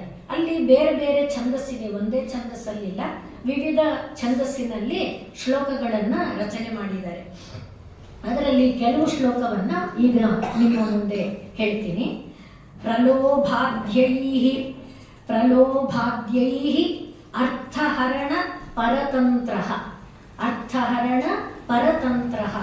ಧನಿಗೃಹೇ ಪ್ರವೇಶ ಉದ್ಯುಕ್ತ ಸನ್ ಭ್ರಮತಿ ಬಹುಧಾ ತಸ್ಕರಪತೆ ಇಮಂ ಚೇತಶ್ಚೋರಂ ಕಥಮಿಹ ಸಹೇ ಶಂಕರ ವಿಭೋ ತವಾಧೀನಂ ಕೃತ್ವ ಮಯಿ ನಿರಪರಾಧೆ ಕುರು ಕೃಪಾಂ. ಇದು ಗೊತ್ತಾಗುತ್ತೆ, ನಿರಪರಾಧೆ ಕುರು ಕೃಪಾಂ. ಆ ನಿರಪರಾಧಿಯಾದ ನನ್ನಲ್ಲಿ ಕೃಪೆಯನ್ನ ಮಾಡಪ್ಪ. ಇದು ನಾವೆಲ್ಲರೂ ಮಾಡ್ತಾ ಇರೋ ಕೆಲಸ. ಏನಪ್ಪ ಅಂದ್ರೆ ದಾಸರು ಕೂಡ ಹೇಳ್ತಾರೆ, ಧನದಾಸೆಗಾಗಿನ ಧನಿಕರ ಮನೆಗಳ ತಲೆಬಾಗಿಲಲ್ಲಿ ಕುಳಿತು ತೊಳಲಿ ಬಳಲಿದೆನೋ ಅಂತ. ಅಂದ್ರೆ ದುಡ್ಡು ಬೇಕು ಅನ್ನೋದಕ್ಕೆ ಅವರಿವರ ಮನೆ ಬಾಗಿಲಿಗೆ ಹೋಗಿ ಅಲ್ಲಿ ನಿಂತು ಇಲ್ಲಿ ನಿಂತು ಅವ್ರು ಹೇಳಿದ್ದೆಲ್ಲ ಕೆಲಸ ಮಾಡ್ತಾ, ಆದರೂ ಕೂಡ ಅವ್ರು ಕೊಟ್ಟಿದ್ದಿಷ್ಟೇ. ಅಂದ್ರೆ ಮನೆ ಕೆಲಸ ಅಲ್ಲ, ನಾವು ಅಧಿಕಾರಿಗಳೇ, ನಾವು ವಿದ್ಯಾವಂತರೇ, ಆಫೀಸಲ್ಲಿ ಮಾಡ್ತಿರೋದಾದ್ರೂ ಏನೋ ಅಲ್ವೇ, ಬಾಸ್ ಆಜ್ಞೆನ ಅನುಸರಿಸಬೇಕು, ಬಾಸ್ ಹೇಳಿದಂತ ಕೇಳಬೇಕು. ನಾವು ಲೆಕ್ಚರರ್ ಆಗಿದ್ರೆ ಹೆಡ್ ಆಫ್ ದಿ ಡಿಪಾರ್ಟ್ಮೆಂಟ್ ಹೇಳಿದಂತ ಕೇಳಬೇಕು, head of the department principal ಹೇಳಿದಂತ ಕೇಳಲ್ವೇ. ಒಟ್ಟಿನಲ್ಲಿ ಒಬ್ಬರ ಆಜ್ಞಾನುಸಾರಿಯಾಗಿರ್ಬೇಕು. ಯಾಕೆ? ಅವ್ರು ಕೊಡೋ ಕಾಸಿಗೆ. ಅದನ್ನ ಇಲ್ಲಿ ಹೇಳ್ತಾ ಇದ್ದಾರೆ. ಪ್ರಲೋಭಾದ್ಯೈ ಅರ್ಥಹರಣ ಪರತಂತ್ರೇ. ದುಡ್ಡಿಗೋಸ್ಕರ ನಾವು ಪರಾಧೀನವಾಗಿ ಬದುಕ್ತಾ ಇದೀವಪ್ಪ. ಆ ದುಡ್ಡು ನಮ್ಮನ್ನ ಧನಿಕರ ಮನೆಗಳ ಬಾಗಿಲಿನಲ್ಲಿ ಅವ್ರು ಹೇಳಿದ ಹೊತ್ತಿಗೆ, ಈಗಾಗಲ್ಲ ನಾಳೆ ಬರ್ತಾನೆ, ಈಗಿನ್ನೂ ಆಗಿಲ್ಲ ಸಾಯಂಕಾಲ ಬಾ, ಎಷ್ಟು ಸಲ ಹೇಳಿದ್ರೆ ಅಷ್ಟು ಸಲ ಹೋಗ್ತಾರೆ. ಅವ್ರು ಇಷ್ಟು ಬೇಡಿದ್ರು ಕೂಡ 10,000 ಕೇಳಿದ್ರೆ ಅವರು 1,000 2,000 ಕೊಡ್ಬೋದು ಅಲ್ವೇ. ಆದ್ರೆ ಅದಕ್ಕಾಗಿ ನಾವು ಎಷ್ಟು ದೀನರಾಗಬೇಕು, ಎಷ್ಟು ಒದ್ದಾಡಬೇಕು. ಆದ್ರಿಂದಲೇ ನಮ್ಮಲ್ಲಿ ಕುಲಶೇಖರ ಅಂತ ಒಬ್ರು ಆಳ್ವಾರಿದ್ದಾರೆ, ಅಂದ್ರೆ ಗುರುಗಳು. ಅವರು ಮುಕುಂದ ಮಾಲಾ ಅಂತ ಒಂದು ಸ್ತೋತ್ರವನ್ನ ರಚನೆ ಮಾಡಿದ್ದಾರೆ. ಅದರಲ್ಲಿ ಹೇಳ್ತಾರೆ, ನಾಥೇನಃ ಪುರುಷೋತ್ತಮೆ. ಎಲ್ಲರಿಗೂ ಯಾರು ಒಡೆಯ? ಈಗ ಹೇಳಿದ್ವಲ್ಲ, ನಿಮಗೆ ನನಗೆ ಎಲ್ಲರಿಗೂ ಒಬ್ಬನೇ ಒಡೆಯ. ಹೆಸರು ಬೇರೆ ಇರ್ಬೋದು, ರೂಪ ಬೇರೆ ಇರ್ಬೋದು, ಎಲ್ಲರಿಗೂ ಒಬ್ಬನೇ ಒಡೆಯ. ನಾಥೇನ ಪುರುಷೋತ್ತಮೆ ತ್ರಿಜಗತಾಮಧಿಪೆ. ಅವನು 3 ಲೋಕಕ್ಕೆ ಒಡೆಯ. ಕೇಳಿದರೆ ನಾಥೇನ ಪುರುಷೋತ್ತಮೆ ತ್ರಿಜಗತಾಮಧಿಪೆ ಸೇವ್ಯೆ. ಪರಮಾತ್ಮ ಅಂತ ಕೇಳಿದ್ರೆ ಸ್ವಸ್ಯ ಪದಸ್ಯ ದಾತರಿ. ಬಾರೋ ಕಂದ ಅಂತ ತನ್ನ ಜಾಗನೇ ಕೊಟ್ಬಿಡ್ತಾನೆ, ತಾನು ಇಳಿದು ಬಿಡ್ತಾನೆ. ಸ್ವಸ್ಯ ಪದಸ್ಯ ದಾತರಿ ಸುರೇ ತಿಷ್ಠತಿ ಯಂಕಂಚಿತ್ ಪುರುಷಾಧಮಂ ಕತಿಪಯ ಗ್ರಾಮೇಶಂ. ಯಾವುದೋ ಒಂದು ಗ್ರಾಮಕ್ಕೆ ಒಡೆಯ, ಒಂದು ದೊಡ್ಡ ಇನ್ಸ್ಟಿಟ್ಯೂಷನ್ಗೆ ಒಡೆಯ. ಅವನ ಬಾಗಿಲಿಗೆ ನಿಂತ್ಕೊಂಡು ಅವನ ಹತ್ರ ಸುಳ್ಳು ಪಳ್ಳು ಹೇಳ್ಕೊಂಡು ಅವರಿವ್ರ ಬಗ್ಗೆ ಚಾಡಿ ಪಾಡಿ ಒದ್ದಾಡ್ತೀವಲ್ವಾ? ಯಾತಕ್ಕೆ? ಇಷ್ಟು ದುಡ್ಡಿಗೆ. ದುಡ್ಡು ಯಾತಕ್ಕೆ? ಸ್ಥಾನಕ್ಕೆ. ದುಡ್ಡು ಯಾತಕ್ಕೆ? ಮಾನಕ್ಕೆ. ಈ ಮಾನ ಎಷ್ಟು ಕಾಲ ಉಳಿಯುತ್ತೆ? ಶರೀರ ಬಿದ್ದೋದ್ಮೇಲೆ ಯಾರು ಕೇಳ್ತಾರೆ? ಆಫೀಸಿಂದ ಇಳಿದ ಮೇಲೆ ಯಾರು ನನಗೆ ಪ್ರಿನ್ಸಿಪಲ್ ಅಂತ ಸಲ್ಯೂಟ್ ಹೊಡಿತಾರೆ ಅಲ್ವೇ? ಅದನ್ನ ಹೇಳ್ತಾ ಇದ್ದಾರೆ. ಪ್ರಲೋಭಾಗ್ಯೈ ಅರ್ಥಾಹರಣ ಪರತಂತ್ರೇ ಧನಿಕೃಕೆ. ಪರಾಧೀನನಾಗಿ ಇನ್ನೊಬ್ಬರ ಮನೆ ಬಾಗಿಲಲ್ಲಿ ನಿಂತುಕೊಂಡು ಪ್ರವೇಶ ಉದ್ಯುಕ್ತ ಸನ್, ಆ ಒಡೆಯ ಬಂದಾಗ ಅವನ ಜೊತೆಗೆ ತಿರುಗಾಡಿಕೊಂಡು ಅವನ ಕಾಲು ಹಿಡ್ಕೊಂಡು ಅವನಿಗಾಗಿ ಒದ್ದಾಡ್ತೀವಲ್ಲ. ಭ್ರಮತಿ ಬಹುಧಾ. ಪರಮಾತ್ಮನನ್ನ ಏನಂತ ಸಂಬೋಧನೆ ಮಾಡ್ತಾ ಇದ್ದಾನೆ? ನೀನು ತಸ್ಕರಪತಿ, ನೀನು ಕಳ್ಳರ ಒಡೆಯ, ನೀನು ತಸ್ಕರಪತಿ ಅಂತ ರುದ್ರ ಮಂತ್ರದಲ್ಲಿ ಬರುತ್ತೆ. ಕಳ್ಳ, ನಾವು ಕೂಡ ಕಳ್ಳರು. ಎಂತ ಕಳ್ಳರಪ್ಪ ಅಂದ್ರೆ ನಮ್ಮ ಚೇತ ಇದೆಯಲ್ಲ ಬರೀ ಕಳ್ಳ. ಯಾವ ಕಳ್ಳ? ಅದು ನಮ್ಮೊಳಗೆ ಅನರ್ಘ್ಯವಾದ ರತ್ನ ಇದೆ. ಅದನ್ನೇ ಶಂಕರರು ನರಸಿಂಹ ಕರಾವಲಂಬ ಸ್ತೋತ್ರದಲ್ಲಿ ಹೇಳ್ತಾರೆ. ನನ್ನ ಮನಸ್ಸಿದೆಯಲ್ಲ, ಅಂಧಸ್ಯಮೇ ಕೃತ ವಿವೇಕ ಮಹಾಧನಸ್ಯ. ದೊಡ್ಡ ವಿವೇಕ ಅನ್ನುವ ಧನವನ್ನು ಕಿತ್ಕೊಂಡ್ಬಿಟ್ಟಿದೆ. ನನ್ನನ್ನು ಕೈಕಾಲೆಲ್ಲ ಕಟ್ಟಿ ಕುರುಡನನ್ನಾಗಿ ಮಾಡಿದೆ. ಯಾವುದು? ಈ ಚೇತ. ಆಸೆ ಆಸೆ ಆಸೆ. ಆ ಆಸೆಯಿಂದ ಕಳ್ಳತನ. ಕಳ್ಳತನ ಅಂದ್ರೇನು? ನಾನೇನು ಯಾರ ಮನೆಗೂ ಕತ್ಲೆಯಲ್ಲಿ ಹೋಗ್ಬೇಕಾಗಿಲ್ಲ. ಅವ್ರಿವ್ರದನ್ನ ಬಡಿದು ಕಿತ್ಕೊಂಡ್ರೆ ಕಳ್ಳತನ ಅಲ್ವೇ ಅದು? ಯಾರ್ದೋ ವಸ್ತುವನ್ನ ನಾವು ತಗೊಂಡ್ರೆ, ನಮ್ಮ ಭಾರತದಲ್ಲಿ ಕಳ್ಳತನಕ್ಕೆ ದೊಡ್ಡ ಒಂದು ವಿಷಯ ಇದೆ. ಸುಮ್ಮನೆ ಉದಾಹರಣೆಗೆ ಹೇಳೋದಾದ್ರೆ, ಶಂಖ ಮತ್ತು ಲಿಖಿತ ಅಂತ ಇಬ್ರು ಅಣ್ಣ ತಮ್ಮಂದಿರು ಇರ್ತಾರೆ. ಅವರು ಶಂಖ ಲಿಖಿತ ಅಣ್ಣ ತಮ್ಮಂದಿರಲ್ಲಿ ಅಣ್ಣನ ಮನೆಗೆ ಒಂದು ಸಲ ತಮ್ಮ ಬರ್ತಾನೆ. ಅವರಿಬ್ರು ಋಷಿಗಳು ಸಾಧನೆ ಮಾಡ್ತಾ ಇರ್ತಾರೆ. ಅಣ್ಣನ ಮನೆಗೆ ತಮ್ಮ ಬಂದಾಗ ಅಣ್ಣ ಮನೇಲಿ ಇರಲ್ಲ. ತಮ್ಮ ಬಾಗಿಲು ಕಾಯ್ತಾನೆ ಇರ್ತಾನೆ, ಎಷ್ಟೊತ್ತಾದ್ರೂ ಬರಲ್ಲ. ತಮ್ಮನಿಗೆ ಹಸುವಾಯಿತು. ಅವನೇನು ಮಾಡ್ದ? ಒಂದು ಕಾಲದಲ್ಲಿ ಮರದಿಂದ ಹಣ್ಣನ್ನು ಕಿತ್ತು ತಗೋತಿರ್ಲಿಲ್ಲ. ತಾನಾಗಿ ತಾನು ಮರದಿಂದ ಬಿದ್ದು ಹೋಗಿರುವ ಹಣ್ಣನ್ನು ಮಾತ್ರ ಆಹಾರವಾಗಿ ತಗೊಳ್ತಾ ಇದ್ರು. ಹಾಗೆ ಇವನು ಕಾಯ್ತಾ ಇದ್ದನಲ್ವಾ, ಆ ಹಣ್ಣು ಅವನು ಬಿದ್ದಿತ್ತು, ತುಂಬಾ ಹಸುವಾಗಿತ್ತು, ತಗೊಂಡು ತಿಂದ. ಅವನು ತಿಂದು ಮುಗಿಸ್ದ. ಅಣ್ಣ ಬಂದ.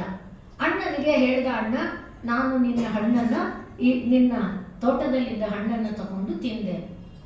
ಒಡೆಯನ ಅನುಮತಿ ಇಲ್ಲದೆ ತಗೊಂಡು ತಿಂದ್ರೆ ಏನಂತಾರೆ? ಕಳ್ಳ ಅಂತಾರೆ. ಹೋಗು, ನೀನು ರಾಜನ ಹತ್ರ ಹೋಗಿ ನಾನು ಅಪರಾಧಿ ಅಂತ ನಿನ್ನ ಅಪರಾಧವನ್ನ ಹೇಳು. ರಾಜ ಏನ್ ಶಿಕ್ಷೆ ಕೊಡ್ತಾನ ತಗೋ ಹೋಗಂದ್ಬಿಟ್ಟ ಅಣ್ಣ. ತಮ್ಮ ಅಣ್ಣನ ಆಜ್ಞೆಯಂತೆ ಬಂದಂದ್ರೆ ಎಂಥ ಪ್ರಾಮಾಣಿಕ ಬದುಕು, ಭಾರತೀಯ ಬದುಕು, ಋಷಿಮುನಿಗಳ ಬದುಕು. ಸೀದಾ ಬಂದು ರಾಜನ ಹತ್ರ ಹೇಳ್ದ, ನಾನು ಈ ತರ ತಪ್ಪು ಮಾಡಿದ್ದೀನಿ. ರಾಜ ಹೇಳ್ದ, ಆ ಕಾಲದಲ್ಲಿ ಇದ್ದದ್ದು ಕಳ್ಳತನ ಮಾಡಿದವರ ಕೈ ಕತ್ತರಿಸೋದು. ಅವನು ಕೈ ಕತ್ತರಿಸಿದ್ರು, ಕಳಿಸಿದ್ರು. ಈಗ ಕೈ ಕತ್ತರಿಸ್ಕೊಂಡು ತಮ್ಮ ಅಣ್ಣನ ಮನೆಗೆ ಬಂದ. ಅಣ್ಣ ಅಯ್ಯೋ ತನ್ನಿಂದ ಈ ತರ ಆಯ್ತು ಅನ್ಕೊಳ್ಳಿಲ್ಲ. ಅಣ್ಣ ಏನ್ ಮಾಡ್ದ? ಸೀದಾ ಅವನು ಪರ್ಣಕುಟಿ ಇತ್ತಲ್ಲ, ಪರ್ಣಕುಟಿ ಹತ್ತಿರ ನದಿ ಇತ್ತು, ನದಿ ಒಳಗೆ ಹೋಗಿ ಮುಳುಗಿ ಪರಮಾತ್ಮನನ್ನ ಸ್ಮರಣೆ ಮಾಡ್ತಾ ಅವನ ಕೈ ಬರೆಸ್ದ. ಅಂದ್ರೆ ಕಳ್ಳತನದ ಒಂದು ಎಷ್ಟು ಬೇರೆಯವರ ವಸ್ತು ಅಂದ್ರೆ ಮರ ಇವಂದ, ಬೀಜ ಇವಂದ, ನೀರು ಇವನದ, ಭೂಮಿ ಇವನದ ಅಲ್ಲ ತಾನೆ.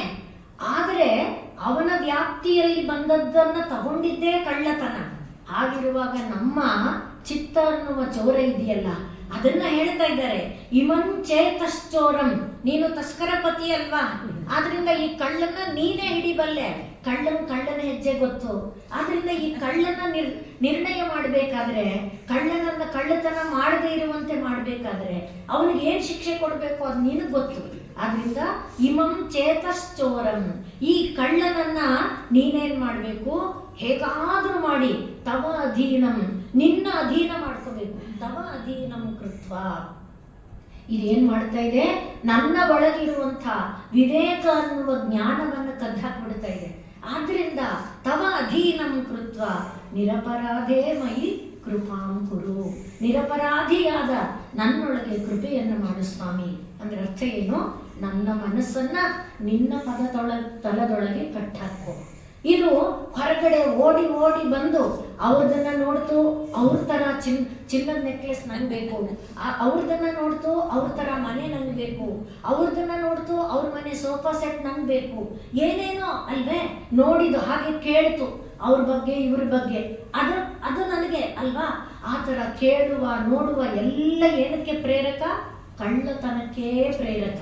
ಆದ್ರಿಂದ ಕಣ್ಣು, ಕಿವಿ, ಮೂಗು, ಬಾಯಿ ಎಲ್ಲದರ ಮೂಲಕ ಈ ಚಿತ್ತ ಅನ್ನುವ ಚೋರ ಅವ್ರದ್ದು ಇವ್ರದ್ದು ಅವ್ರದನ್ನು ತಗೊಳ್ತು ಅಂದ್ರೆ ಅದಕ್ಕೆ ಶಂಖಲಿಖಿತನ ಕಥೆ ಹೇಳಿದ್ದು.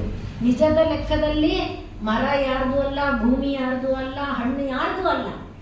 ಆದರೆ ಒಂದು ಬಂಧ ಇದೆಯಲ್ಲ ಲೋಕದ ವ್ಯವಹಾರದಲ್ಲಿ, ಅದಕ್ಕೆ ಬದ್ಧನಾಗಿ ನಡಿಬೇಕಾದ್ರೆ ಆ ರೀತಿಯಾದ ಚೌರ್ಯ ನಾವು ಮಾಡಬಾರ್ದು, ಅದು ಅಪರಾಧ ಅನ್ನುವ ಒಂದು ಹಿನ್ನೆಲೆಯಲ್ಲಿ ಈ ಚಿಕ್ಕ ಚೌರನನ್ನ ನೀನು ತಸ್ಕರಪತಿ ಅಲ್ವಾ, ಆದ್ರಿಂದ ನನ್ನನ್ನ ನಿನ್ನ ಪದತಲದಲ್ಲಿ ನನ್ನ ಚಿತ್ತವನ್ನ ಕಟ್ಟಾಕು. ನಾನೇನ್ ಮಾಡಬೇಕು? ಓಂ ನಮಃ ಶಿವಾಯ, ಓಂ ನಮಃ ಶಿವಾಯ, ಓಂ ನಮಃ ಶಿವಾಯ, ಓಂ ನಮಃ ಶಿವಾಯ, ಓಂ ನಮಃ ಶಿವಾಯ, ಓಂ ನಮಃ ಶಿವಾಯ, ಓಂ ನಮಃ ಶಿವಾಯ, ಓಂ ನಮಃ ಶಿವಾಯ. ಶಿವನ ಸ್ಮರಣೆ ಮಾಡುವಂತೆ ನನ್ನ ಮಾಡು, ಆಗ ಕಳ್ಳತನದ ಬುದ್ಧಿ ಹೋಗುತ್ತೆ. ಯಾಕೆ ಕಳ್ಳತನದ ಬುದ್ಧಿ ಹೋಗುತ್ತೆ?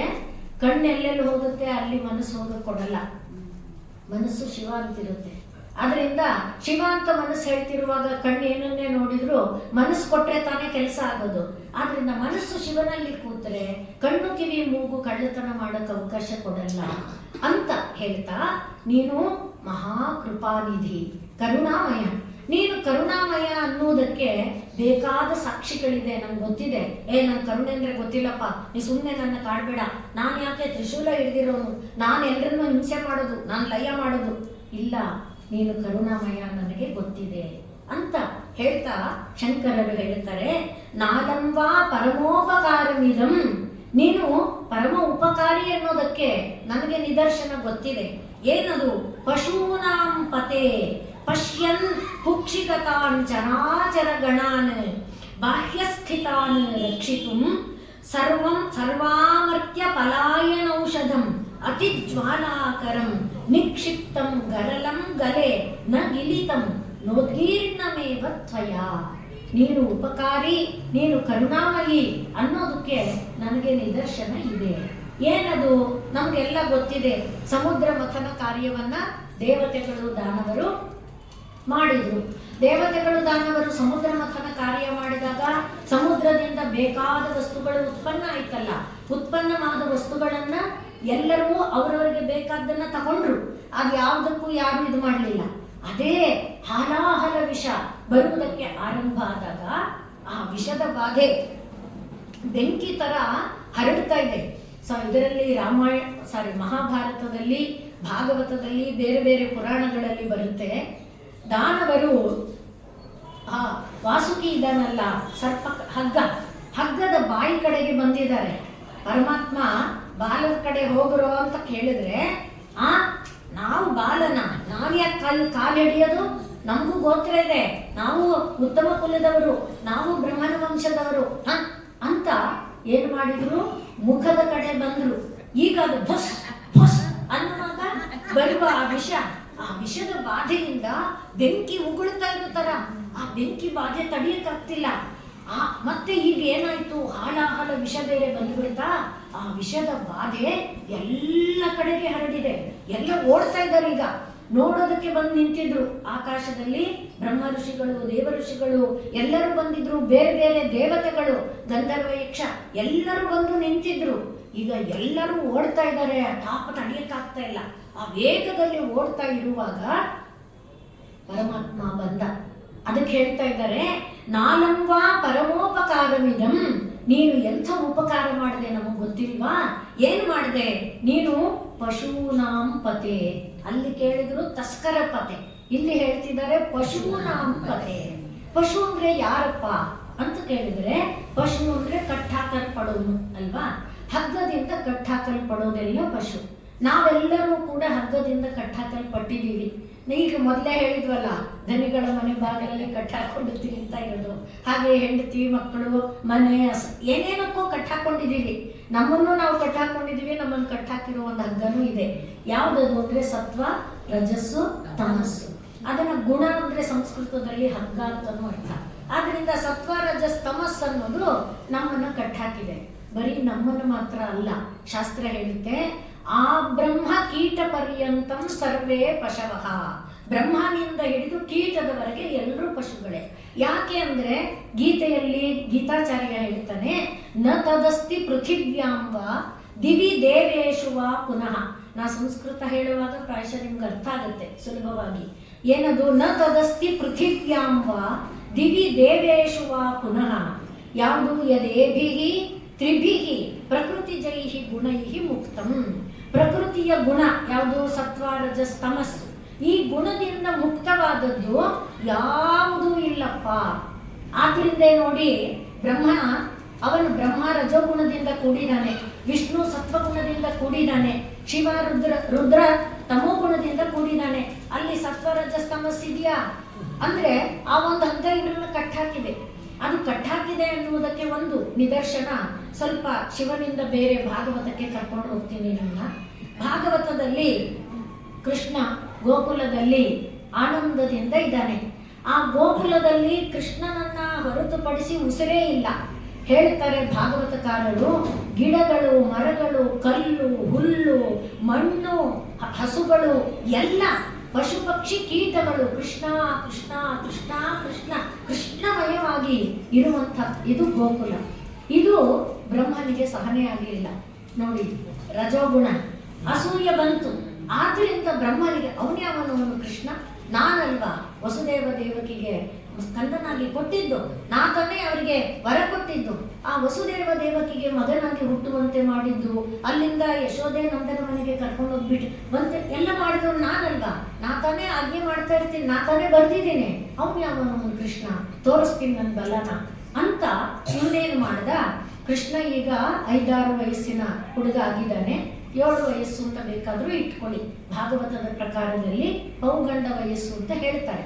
ಆ ಕೃಷ್ಣ ಈಗ ಕರುಗಳನ್ನ ಎಲ್ಲ ಕರ್ಕೊಂಡು ಮಕ್ಕಳ ಜೊತೆ ಕಾಡಿಗೆ ಬರ್ತಾನೆ. ಇದೆಲ್ಲ ಚಿತ್ರ ನಿಮಗೆ ಗೊತ್ತಿದೆ, ಕಣ್ಣೊಳಗೆ ತುಂಬಿಕೊಳ್ಳಿ. ಈಗ ಆ ಕೃಷ್ಣ ಕಾಡೊಳಗೆ ಬರ್ತಾನೆ. ಬರುವಾಗ ಪ್ರತಿದಿನ ಒಂದೊಂದು ಆಟ, ಪ್ರತಿದಿನ ಆಟಗಳನ್ನ ಆಡ್ತಾ ಹುಡುಗರ ಜೊತೆ ಆನಂದದಿಂದ ಇರ್ತಾನೆ. ಹುಡುಗರ ಜೊತೆಯಲ್ಲಿ ಸಿಕ್ಕಿದ ಗರಿಗಳನ್ನು ಕಿತ್ಕೊಳ್ಳೋದು, ಎಲೆಗಳನ್ನು ಏನೇನೋ ಆನಂದದಿಂದ ಆಟ ಆಡೋದು. ಇವತ್ತು ಕೃಷ್ಣ ಏನ್ ಮಾಡ್ತಾನೆ, ಊಟ ಮಾಡುವಾಗಲೂ ಅಷ್ಟೇ ಎಲ್ಲ ಹುಡುಗರನ್ನು ಸುತ್ತು ಇಡ್ತಾನೆ. ಅವನು ಮಧ್ಯೆ ನಿಂತ್ಕೋತಾನೆ. ಯಾಕೆ ಅಂದ್ರೆ ಎಲ್ಲ ಹುಡುಗರಿಗೂ ಕೃಷ್ಣ ನೋಡಬೇಕು ಅಂತ ಆಸೆ. ಅದಕ್ಕೋಸ್ಕರ ಕೃಷ್ಣ ಹಾಗೆ ಮಧ್ಯೆ ನಿಂತ್ಕೋತಾನೆ. ಇವತ್ತು ಎಲ್ಲರ ಕೈಗೆ ಊಟದ ಬುತ್ತಿ ಬಂದಾಗೋಯ್ತು, ಎಲ್ಲರೂ ಊಟ ಮಾಡ್ತಾ ಇದ್ದಾರೆ. ಕೃಷ್ಣ ತಾನು ಕೂಡ ತನ್ನ ಕೈಯಲ್ಲಿ ಮೊಸರನ್ನದ ಮುದ್ದೆ ಇಟ್ಕೊಂಡಿದ್ದಾನೆ. ಭಾಗವತದಲ್ಲಿ ಬರುವ ಚಿತ್ರ ಇದು. ಕೈ ಬೆರಳಲ್ಲಿ ಉಪ್ಪಿನಕಾಯಿ ಸಿಕ್ಕಿಸ್ಕೊಂಡಿದ್ದಾನೆ. ಹೀಗೆ ಅದನ್ನ ಹೀಗೆ ಕಚ್ಕೊಂಡು ಉಪ್ಪಿನಕಾಯಿನ ಮೊಸರನ್ನ ತಗೊಂಡು ಹೀಗೆ ಬಾಯಲ್ಲಿ ಇಟ್ಕೊಂಡಿದ್ದಾನೆ. ಈ ಭಂಗಿ, ಕೈಯಲ್ಲಿ ಮೊಸರು ಮುದ್ದೆ ಇದೆ, ಉಪ್ಪಿನಕಾಯಿ ಕಚ್ಚಿ ಮೊಸರನ್ನ ಹೀಗೆ ಇಟ್ಕೊಂಡಿದ್ದಾನೆ. ಆ ಸಮಯಕ್ಕೆ ಹುಡುಗರು ಸುತ್ತ ಇದ್ದ ಹುಡುಗರು ಊಟ ಆಗೋಗಿತ್ತು. ಅವನು ಚೇಡಿಸ್ತಾ ನಿಧಾನ ಎಲ್ರೂ ಏನೋ ಒಣಕಲ್ ರೊಟ್ಟಿ ತಂದಿದೀಯಾ, ಏನೋ ಇತ್ತು ಆ ಥರ ಸುಮ್ಮನೆ ಚೇಷ್ಟೆ ಮಾಡಿಕೊಂಡು ಎಲ್ಲರ ಜೊತೆ ಏನು ತಂದಿದೀಯಾ ನೀನೇನು ಊಟ ಮಾಡ್ತಿದೀಯಾ ಅಂತ ಎಲ್ಲರಿಗೆ ತನ್ನ ಪ್ರೀತಿ, ತನ್ನ ಓರೆ ನೋಟವನ್ನು ಕೊಡೋದವನ ಉದ್ದೇಶ. ಹಾಗೆ ಮಾಡ್ತಾ ಎಲ್ಲರಿಗೆ ಆನಂದ ಉಂಟು ಮಾಡ್ತಾ ಇವನ್ ಕೈ ಮುದ್ದೆ ಖಾಲಿನೇ ಆಗಿಲ್ಲ. ಈ ಹುಡುಗರದೆಲ್ಲ ಊಟ ಆಗೋಯ್ತಲ್ಲ, ಎಲ್ಲರೂ ಕೈ ತೊಳ್ಕೊಳ್ಳೋಕೆ ಅಂತ ಹೋಗಿ ನೋಡ್ತಾರೆ, ಕರುಗಳನ್ನೆಲ್ಲ ಒಂದ್ ಕಡೆ ಬಿಟ್ಟಿದ್ರು, ಹಸುಗಳನ್ನೆಲ್ಲ. ಒಂದು ಹಸು ಇಲ್ಲ, ಒಂದು ಕರು ಇಲ್ಲ. ಹೆಸರಿಡಿದು ಕೂಗಿದ್ರು, ಯಾವ ಕರುನು ಯಾವ ಹಸುನು ಓ ಅಂತ ಉತ್ತರ ಕೊಡಲ್ಲ, ಅಂಬಾ ಅಂತ ಉತ್ತರ ಕೊಡಲ್ಲ. ಕೃಷ್ಣ ಅಂತ ಕೂಗ್ಕೊಂಡು ಓಡಿ ಬಂದ್ರು. ಕೃಷ್ಣ ಮನೆಯಲ್ಲಿ ಹೊಡಿತಾರೆ ಕಣೋ, ಚಿಕ್ಕಪ್ಪ ಕಟ್ಟಾಕ್ತಾರೆ, ಮಾವ ಅಂತ ಒಬ್ಬೊಬ್ರು ತಮ್ಮ ಕಷ್ಟ ಹೇಳ್ಕೊಂಡ್ರು. ಏನಾಗಲ್ಲ ಸುಮ್ಮನಿರೋ, ನಾನಿದ್ದೀನಿ, ನಾನು ನೋಡ್ಕೊಂಡು ಬರ್ತೀನಿ ಅಂತ ಇವನೇನ್ ಮಾಡ್ದ ಕೃಷ್ಣ. ಈ ಭಂಗಿ ಇದೆಯಲ್ಲ, ಕೈಯಲ್ಲಿ ಮೊಸರನ್ನದ ಮುದ್ದೆ ಉಪ್ಪಿನಕಾಯಿ, ಅದೇ ಭಂಗಿಯಲ್ಲಿ ಹುಡುಗರನ್ನೆಲ್ಲ ನೀವು ಇಲ್ಲೇ ಇರಿ, ನಾನು ನೋಡ್ಕೊಂಡು ಬರ್ತೀನಿ ಅಂತ ಹೋದ. ಕಾಡೊಳಗಡೆ ಎಷ್ಟೋ ದೂರ ಹೋಗಿದ್ದಾನೆ, ಊಟ ಮಾಡಕ್ ಮನಸ್ಸಾಗಿಲ್ಲ, ಕೈಯಲ್ಲಿ ಮುದ್ದೆ ಹಾಗೇ ಇದೆ, ಕೂಗ್ತಾ ಇದ್ದಾನೆ ಹಸುಗಳನ್ನ ಕರುಗಳನ್ನ, ಯಾರು ಉತ್ತರ ಕೊಡ್ಲಿಲ್ಲ. ಮತ್ತೆ ಇವನು ವಾಪಸ್ ಬಂದ ಕೃಷ್ಣ. ಬಂದ್ರೆ ಇಲ್ಲಿ ಹುಡುಗರು ಇಲ್ಲ. ಆಗ ನನಗೆ ಭಯ ಆಗ್ಬಿಡ್ತು. ಒಂದು ಕ್ಷಣ ಕೃಷ್ಣನಿಗೆ. ಅದಕ್ಕೆ ಹೇಳ್ತಿದ್ರು, ಸತ್ವ ರಜಸ್ ತಮಸ್ಸಿ 3 ಬಿಟ್ಟಿದ್ದು ಯಾರೂ ಇಲ್ಲ. ನ ತದಸ್ತಿ ಪೃಥಿವ್ಯಾಂಬ ದಿವಿ ದೇವೇಶು ವಾ ಪುನಃ ಸತ್ವಂ ಯದೇಭಿಹಿ ತ್ರಿಭಿರ್ಗುಣೈರ್ ಮುಕ್ತಂ. ಆದ್ರಿಂದ ಒಂದು ಕ್ಷಣ, ಆಮೇಲೆ ಇವನು ಪರಮಾತ್ಮ ಪಟ್ ಅಂತ ಗೊತ್ತಾಗ್ಬಿಡ್ತು. ಓಹೋ, ಈ ತರ ಆಟ ಆಡಿದೀಯ ನೀನು ಅಂತ ಯೋಚನೆ ಮಾಡಿಕೊಂಡು ಪರಮಾತ್ಮ ಏನು ಮಾಡ್ದ, ಎಲ್ಲ ಹುಡುಗರು ಅವನೇ ಆಗ್ಬಿಟ್ಟ, ಎಲ್ಲ ಹಸುಗಳು ಅವನೇ ಆಗ್ಬಿಟ್ಟ, ಎಲ್ಲ ಕರುಗಳು ಎಲ್ಲ ಅವನೇ. ಮತ್ತೆ ಹುಡುಗರು ಕಾವಡಿ ತಂದಿರ್ತಾರಲ್ಲ, ಕಾವಡಿ ಅವನೇ ಆದ, ಕಾವಡಿಗೆ ಕಟ್ಟಿದ ಹಗ್ಗ ಅವನೇ ಆದ, ಬುಟ್ಟಿ ಅವನೇ ಆದ, ಬುಟ್ಟಿಯಲ್ಲಿ ಹಾಕಿದ್ದ ಕಲ್ಲು ಮಣ್ಣು ಏನೇನಿದೆ ಎಲ್ಲ ಅವನೇ ಆದ. ನೋಡಿ ವಿಶ್ವರೂಪ ದರ್ಶನದ ಎಷ್ಟು ವೈಭೋಗ ಅಲ್ಲಿ ಎಲ್ಲ ಅವನೇ ಆದ. ಮತ್ತೆ ಸಾಯಂಕಾಲಕ್ಕೆ ಮನೆಗೆ ಬಂದ. ಮನೆಗೆ ಬಂದರೆ ಅಮ್ಮಂದರು ತಕ್ಷಣ ಕಾವಡಿ ಹಿಡಿತಾರಲ್ಲ ಮಕ್ಕಳ ಭುಜದಿಂದ ಕೆಳಗಿಳಿಸಕ್ಕೆ. ಏನಿದು ಇವತ್ತು ಅನ್ನಿಸ್ತು ಅವ್ರಿಗೆ. ಹಗ್ಗ ಮುಟ್ಟಿದ್ರೆ ಶಾಕ್ ಹೊಡೆಯುತ್ತೆ, ಕಾವಡಿ ಕೋಲು ಮುಟ್ಟಿದ್ರೆ ಶಾಕ್ ಹೊಡೆಯುತ್ತೆ, ಬುಟ್ಟಿ ಮುಟ್ಟಿದ್ರೆ ಮಕ್ಕಳ ಅಂಗಿ ಬಿಚ್ಚಿ ಸ್ನಾನ ಮಾಡಿಸ್ಬೇಕಲ್ಲ, ಏನಿದು ಜುಮ್ ಜುಮ್ ಜುಮ್ ಜುಮ್ ಅನ್ನತ್ತಲ್ಲ ಅಂತ ಆಶ್ಚರ್ಯ ಅವರಿಗೆ. ಮಕ್ಕಳಿಗೆ ಮಾಮೂಲಿ ಅಂತ ಎಲ್ಲ ಮಾಡಿದ್ದಾರೆ. ಇನ್ನು ಕರುಗಳು ಹಸು ಹತ್ರ ಬಂತ, ನೆಕ್ಕಿ ನೆಕ್ಕಿ ಕರುಗಳು ಅದ್ರ ನಾಲಿಗೆ ಹೋಗ್ಬೇಕು ಆ ಥರ. ಇವತ್ತೇನಿದು ಏನಿದು ಅಂತ ಎಲ್ಲರೂ ಆಶ್ಚರ್ಯ ಪಡ್ತಾ ಇದ್ದಾರೆ. ಆ ರೀತಿಯಾದ ಒಂದು ಅನುಭವವನ್ನ ಹೊಂದುತ್ತಾ ಇದ್ದಾರೆ. ಈ ಕಡೆ ಈ ಕೆಲಸ ಮಾಡಿದವನು ಯಾರು? ಬ್ರಹ್ಮ. ನಿನಗೆ ತೋರಿಸ್ತೀನಿ ಅಂತ ಅವನು ಕರುಗಳನ್ನೆಲ್ಲ ತಗೊಂಡೋಗಿ ಒಂದು ಗುಹೆ ಒಳಗೆ ಹಾಕಿ, ಗುಹೆಗೆ ಒಂದು ದೊಡ್ಡ ಕಲ್ಬಂಡೆ ಮುಚ್ಚಿ, ಆಮೇಲೆ ಬಂದ ಹುಡುಗರನ್ನೆಲ್ಲ ತಗೊಂಡೋಗಿ ಇನ್ನೊಂದು ಗುಹೆಗೆ ಹಾಕಿ ಅಲ್ಲಿ ಕಲ್ಬಂಡೆ ಮುಚ್ಚಿ ತನ್ನ ಲೋಕಕ್ಕೆ ಹೋದ. ಆದರೆ ಅವನ ಲೋಕಕ್ಕೆ ಹೋದ್ರೆ ಅವನ ಲೋಕದಲ್ಲಿ ದ್ವಾರಪಾಲಕರು ಯಾರಪ್ಪ ನೀನು ಅಂದ್ರು. ನಾನು ಕಣೋ ಬ್ರಹ್ಮ, ನಮ್ಮ ಒಡೆಯ ಒಳಗಡೆ ನಡಿ ನಡಿ ಅಂದ್ರು. ಇಲ್ಲಪ್ಪ ನಾನೇ ಬ್ರಹ್ಮ, ನಾನೇ ಕಣೋ. ಇಲ್ಲ ನಮ್ಮ ಒಡೆಯ ಒಳಗಡೆ ಇದ್ದಾನೆ, ವೇಷ ಹಾಕೊಂಡ್ ಬಂದ್ಬಿಟ್ರೆ ಬಿಟ್ಬಿಡ್ತಾರೆ, ನಡಿ ಆಚೆಗೆ ಅಂತ ತಳ್ಳು ಬಿಟ್ರು. ಈಗ ಬ್ರಹ್ಮನಿಗೆ ಅಲ್ಲೂ ಜಾಗ ಇಲ್ಲ. ಬ್ರಹ್ಮ ಬಂದ ಇಲ್ಲಿಗೆ. ಇಷ್ಟು ಕಾಲಕ್ಕೆ ಬ್ರಹ್ಮನ ಇದಕ್ಕೆ 1 ವರ್ಷ ಅವಧಿಯಲ್ಲಿ ಇಲ್ಲಿ ಅವರುಗಳ ಗೋಪಸ್ತ್ರೀಯರು ಪಡೆದ ಭಾಗ್ಯ ಹೇಳಿದ್ನಲ್ವಾ, ಎಲ್ಲಿ ಏನೇ ಲೋಪ ಇದ್ರೂ ಅಲ್ಲೊಂದು ಫಲ ಇದೆ. ಭಗವಂತ ಪರಿಪೂರ್ಣ ಫಲ ಕೊಡ್ತಾನೆ, ಆನಂದ ಅಮೃತ ಫಲ. ಬರೀ ಗೋಪಿಯರಿಗಲ್ಲ, ಭಾಗವತ ವರ್ಣನೆ ಮಾಡುತ್ತೆ, ಹಸುಗಳನ್ನು ಬಿಟ್ರೆ ಗೋವರ್ಧನ ಪರ್ವತದಲ್ಲಿ ಓಡಿ ಇರುವಂತಹ ಹಸುಗಳು ಕರು ಕಂಡ್ರೆ ಎಲ್ಲಿ ಹಳ್ಳ ತಿಟ್ಟು ನೋಡದೆ ಓಡಿ ಬರುತ್ತಂತೆ, ಏನನ್ನು ಕಾಣದೆ ಅದನ್ನ ಹಿಂಬಾಲಿಸ್ಕೊಂಡು ಗೋಪರು ಅಂಥ ಒಂದು ಆನಂದ ಭಾವದಲ್ಲಿ 1 ವರ್ಷಗಳ ಕಾಲ ಕಳೆದಿದ್ದಾರೆ. ಈಗ ಬ್ರಹ್ಮ ಬಂದು ನೋಡಿದ್ರೆ ಎಲ್ಲರೂ ಇದ್ದಾರೆ. ಅರೆ, ಎಲ್ಲ ಕರುಗಳಿದೆ, ಎಲ್ಲ ಹುಡುಗರಿದ್ದಾರೆ, ಇದೇನಿದು ಆಶ್ಚರ್ಯ ಆಯ್ತು. ಅವನು ಹೋಗಿ ಗುಹೆಯಲ್ಲಿ ನೋಡ್ದ, ಅಲ್ಲೂ ಹುಡುಗರೆಲ್ಲರೂ ಇದ್ದಾರೆ, ಅಲ್ಲೂ ಎಲ್ಲ ಇದೆ. ಮತ್ತೆ ಇಲ್ಲಿ ಬಂದ, ಅದೇ ಹುಡುಗ ಅದೇ ಶರ್ಟು ಅದೇ ಅಂತ ಬಂದು ನೋಡ್ತಾನೆ. ಹಾಗೆ ಕರು ಹತ್ರ ಹೋದ, ಹಸುಗಳ ಗುಹೆಗೂ ಅಲ್ಲಿ ತಿರ್ಗಾ ಅದೇ, ಯಾವುದಕ್ಕೆ ಕರಿ ಪಚ್ಚೆ, ಯಾವುದಕ್ಕೆ ಕೆಂಪು ಮಚ್ಚೆ, ಹಾಗಾಗಿ ಈಗ ಅಲ್ಲಿ ಹೋಗ್ತಾನೆ, ಇಲ್ಲಿ ಬರ್ತಾನೆ, ಅಲ್ಲಿ ಹೋಗ್ತಾನೆ, ದಿಗ್ಭ್ರಮೆ ಆಗ್ಬಿಡ್ತು, ಕಂಗೆಟ್ಟಂತ ಆಗ್ಬಿಟ್ಟ. ಆಗ ಪರಮಾತ್ಮ ಇನ್ನು ಅವನನ್ನು ಓಲಾಡಿಸಬಾರ್ದು ಅಂತ ಯಾವುದು ತಾನಾಗಿದ್ದ ಆ ಎಲ್ಲದರ ಒಳಗೆ ತನ್ನ ಸ್ವರೂಪ ತೋರಿಸ್ದ. ಶಂಖಚಕ್ರ ಗದಾಧಾರಿಯಾಗಿ ಪರಮಾತ್ಮ ಕಂಡ. ಆಗ ಇವನಿಗೆ ಗೊತ್ತಾಯ್ತು ಏನಂತ, ನಾನು ದೊಡ್ಡವನು ಅಂತ ಅನ್ಕೊಂಡೆ, ನನ್ನಿಂದ ಅಪರಾಧ ಆಯ್ತು. ಪರಮಾತ್ಮ ಅನ್ನೋನೇ ದೊಡ್ಡವನು. ಪರಮಾತ್ಮ ಅಂದಾಗ ಮತ್ತೆ ಹೇಳ್ತೀನಿ, ಶಂಖಚಕ್ರ ಗದಾಧಾರಿ ಇರ್ಬೋದು, ತ್ರಿಶೂಲಧಾರಿ ಇರ್ಬೋದು, ಹೆಸರುಗಳು ಬೇರೆ ಇರ್ಬೋದು, ಪರಮಾತ್ಮ ಒಬ್ಬನೇ. ಈ ಸೃಷ್ಟಿ ಸ್ಥಿತಿ ಲಯಕಾರರು ಮಾತ್ರ ಬ್ರಹ್ಮ ವಿಷ್ಣು ಈಶ್ವರರೇ. ಯಾರೇ ಪರಮಾತ್ಮ ಇರಲಿ, ಅವನು ಗಣಪತಿ ಇರಲಿ, ಸ್ಕಂದನಿರಲಿ, ದೇವಿ ದುರ್ಗೆ ಇರಲಿ, ಯಾರೇ ಇರಲಿ, ಪರಮಾತ್ಮ ಅನ್ನೋದು ಯಾರೇ ಇದ್ರು ಬ್ರಹ್ಮ ವಿಷ್ಣು ಈಶ್ವರರ ಮೂವರು ಹಗ್ಗದಿಂದ ಕಟ್ಟಲ್ಪಟ್ಟಿರುವವರು. ಅದಕ್ಕೆ ಈ ನಿದರ್ಶನ ಹೇಳಿದೆ. ಅದಕ್ಕೋಸ್ಕರ ನಿಮ್ಗೆ ಚಿತ್ರ ಬರಕ್ಕೆ. ಆದ್ರಿಂದ ಪಶು ಅಂದ್ರೆ ಹಗ್ಗದಿಂದ ಕಟ್ಟಲ್ಪಟ್ಟವರು. ಯಾರದು ಅಂದ್ರೆ ಶಾಸ್ತ್ರ ಹೇಳುತ್ತೆ, ಆ ಬ್ರಹ್ಮ ಕೀಟ ಪರ್ಯಂತಂ ಪಶವ ಪ್ರೋಕ್ತಾಹ. ಬ್ರಹ್ಮನಿಂದ ಹಿಡಿದು ಎಲ್ಲ ಕೀಟಗಳು ಪಶುಗಳು. ಆ ಎಲ್ಲರಿಗೆ ಯಾರು ಒಡೆಯ? ಪಶೂನಾಂ ಪತೆ. ಆದ್ರಿಂದ ಪಶೂನಾಂ ಪತೆ ಅಂತ ಅವನನ್ನ ಸಂಬೋಧನೆ ಮಾಡ್ತಾ ಹೇಳ್ತಾ ಇದ್ದಾರೆ. ನೀನು ಏನ್ ಮಾಡ್ದೆ? ಎಲ್ಲಾ ಜೀವಿಗಳು ಕಂಗೆಟ್ಟಿದ್ದಾರೆ.